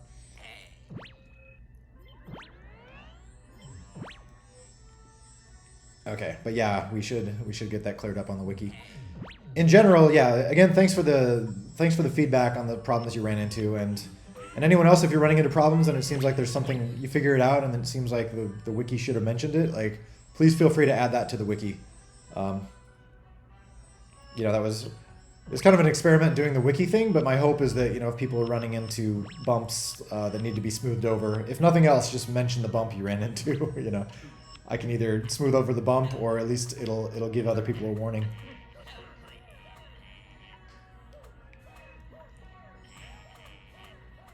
Okay. Well, interesting. So that might be something we should fix in the makefile. If you had to run if you built through the makefile, but it didn't run staging for you, then well, yeah, we should theoretically fix the makefile to automatically do that. Like that's my overarching goal, and like when I'm trying to set up that makefile is like I never want to have to think about like, oh, I need to do this and then this and then this. Like my goal mentally for myself is like sit down and I just run like make Mac or make make Android or make CMake to do the command line CMake one.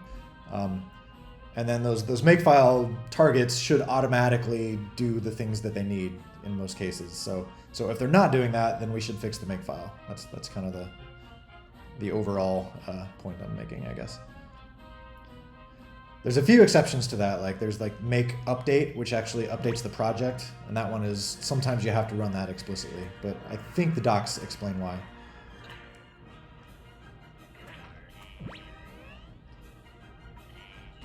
Okay, so yeah. Yeah, we should start to fill out those readmes more. I think that's a good idea. I know part of the reason I don't is because the project shifts around so much, you know, like there's been a lot of shuffle, at least in the 1.7 era, moving things around and with the like feature sets and all that stuff, but hopefully things will be somewhat stabilized, so maybe it makes sense to start adding more documentation in specific places and stuff.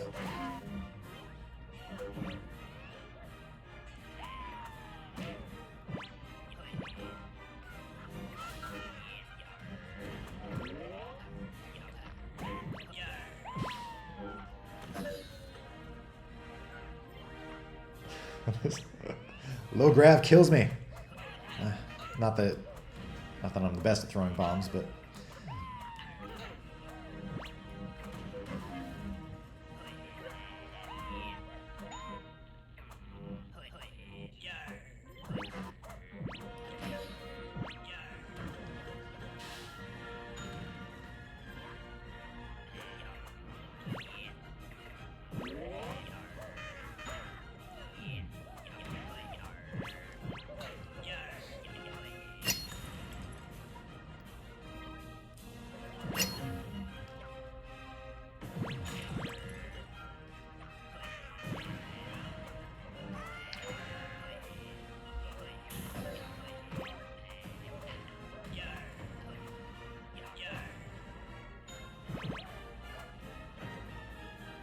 But yeah, in general, I'm in favor of more documentation. The downside is always like when it goes out of date, like that's a bummer. Like I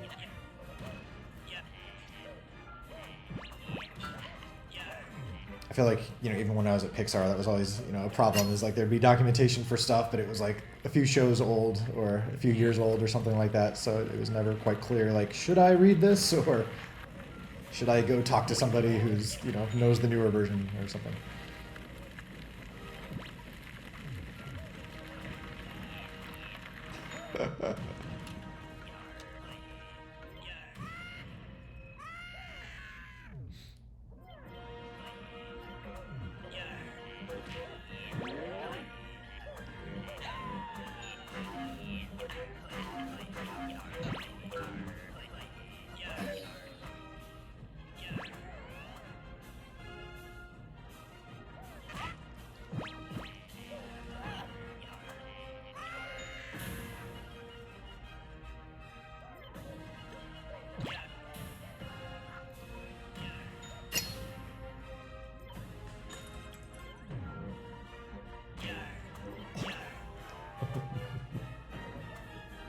Alright, I got my 1 kill, I'm happy.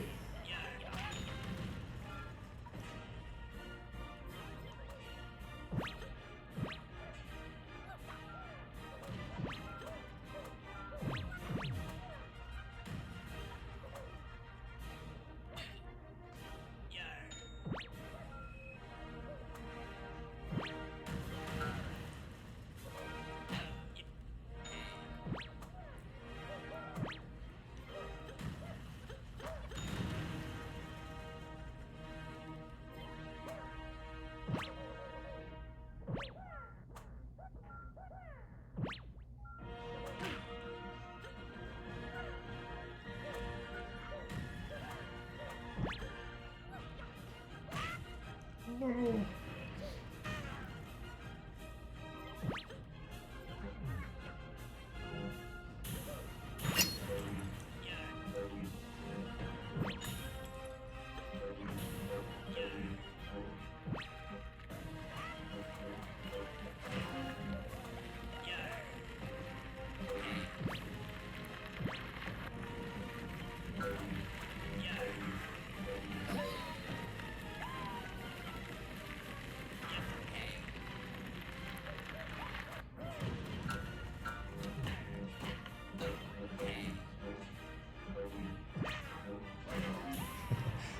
Sometimes I don't notice when the black hole stops, and I just like trying to run away from it and running off cliffs.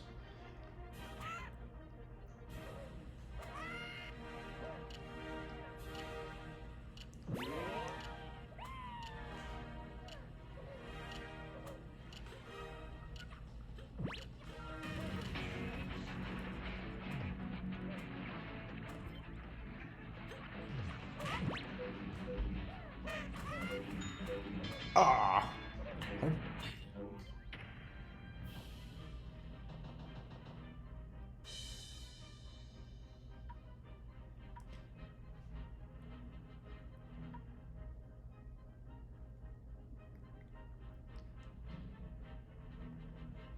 Oh yeah, I guess we are at the 2-hour mark. So, all right. So maybe you should call it. Temp wants to show something epic. Oh, okay. Back in Discord. So maybe I'll hop out of here then. All right. Well, that's been fun. So back to Discord. GG, y'alls.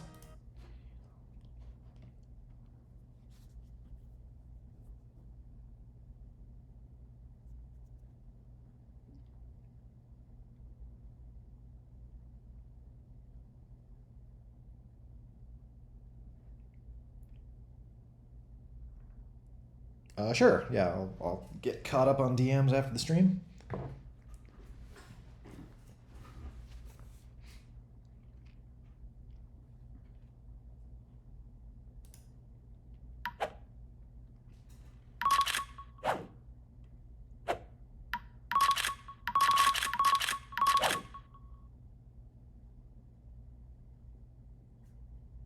So wait, this queues you for like every like it's like multi queues.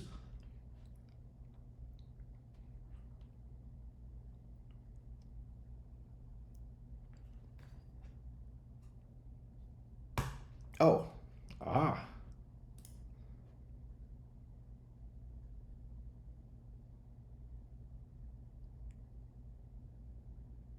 I love the little progress bar thing.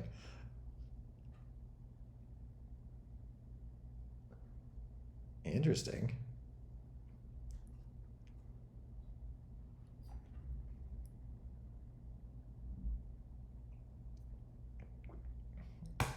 Oh, that's cool. Is that implemented as a plugin people can grab, or that's kind of cool.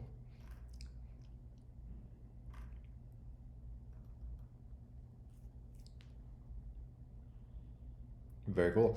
Does that actually talk to like the standard queuing system, like the same thing, you know, that the pop-up window does?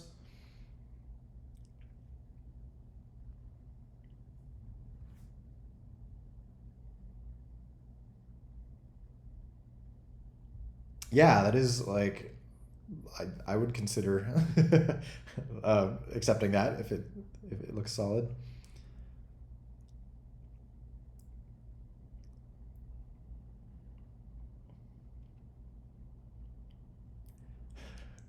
Yeah, I was thinking about that, like, because there's little dudes, like, we could make like a little mini game or something. Like, you could, I don't know, throw, press a button and have the little dudes do something. But that gets kind of ridiculous. Um, but it is kind of cool to be able to kind of run that stuff in the background, or maybe like the queuing system, but maybe there'd be like a button to like minimize it or something, so then you could do other stuff. So kind of a combination of the fancy one and the simple one.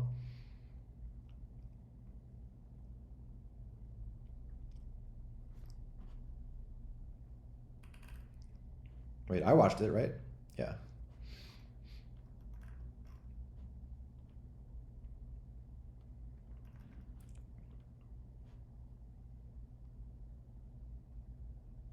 So yeah, that's definitely cool. It'd be great to have at least as a plugin. Or my thought is for having it for vanilla, I feel like maybe the downside would be it might be a little bit hard to understand if someone like tries to join a server and then it doesn't happen immediately, and then they're like, what's going on? And then they try to do something else, and then suddenly they're in the server. So as long as it's like clear what's happening. That's why it made me wonder if maybe just having like a button on the standard queue menu that just says like background this or something like that, that would like switch over to that form or something, could be cool. But also just having this as a plugin or something, so if people know what they're getting into, like that, then it's clear. Like that works too. But yeah, that's very, very cool.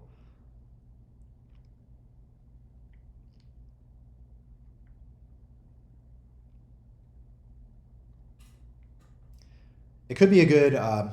On that note, it might be a good opportunity for me, since I'm gonna have to basically tweak the protocol anyway for 1.8, because the servers are going to be hosting, have extra info about asset packages and things like that. So I have to basically, it kind of forces my hand in terms of making them use a newer protocol. But it could be a good excuse to add a few other bells and whistles too, or something, like finally actually get proper password protection in for games or things like that. So if y'all have any requests, like what would be good for servers to be able to do, since we have to kind of make some breaking changes anyway, please holler.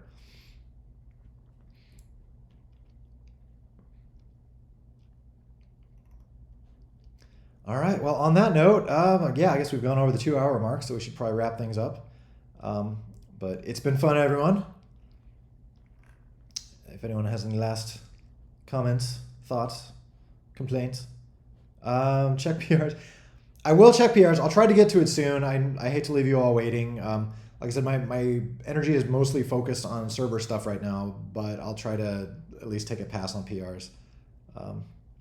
1.8 when? I can't say exactly yet, but I do have that very specific list, a to-do list, a very specific to-do list for 1.8 now. So I'm hoping I'm hoping spring. I'll say spring. Let's go with that.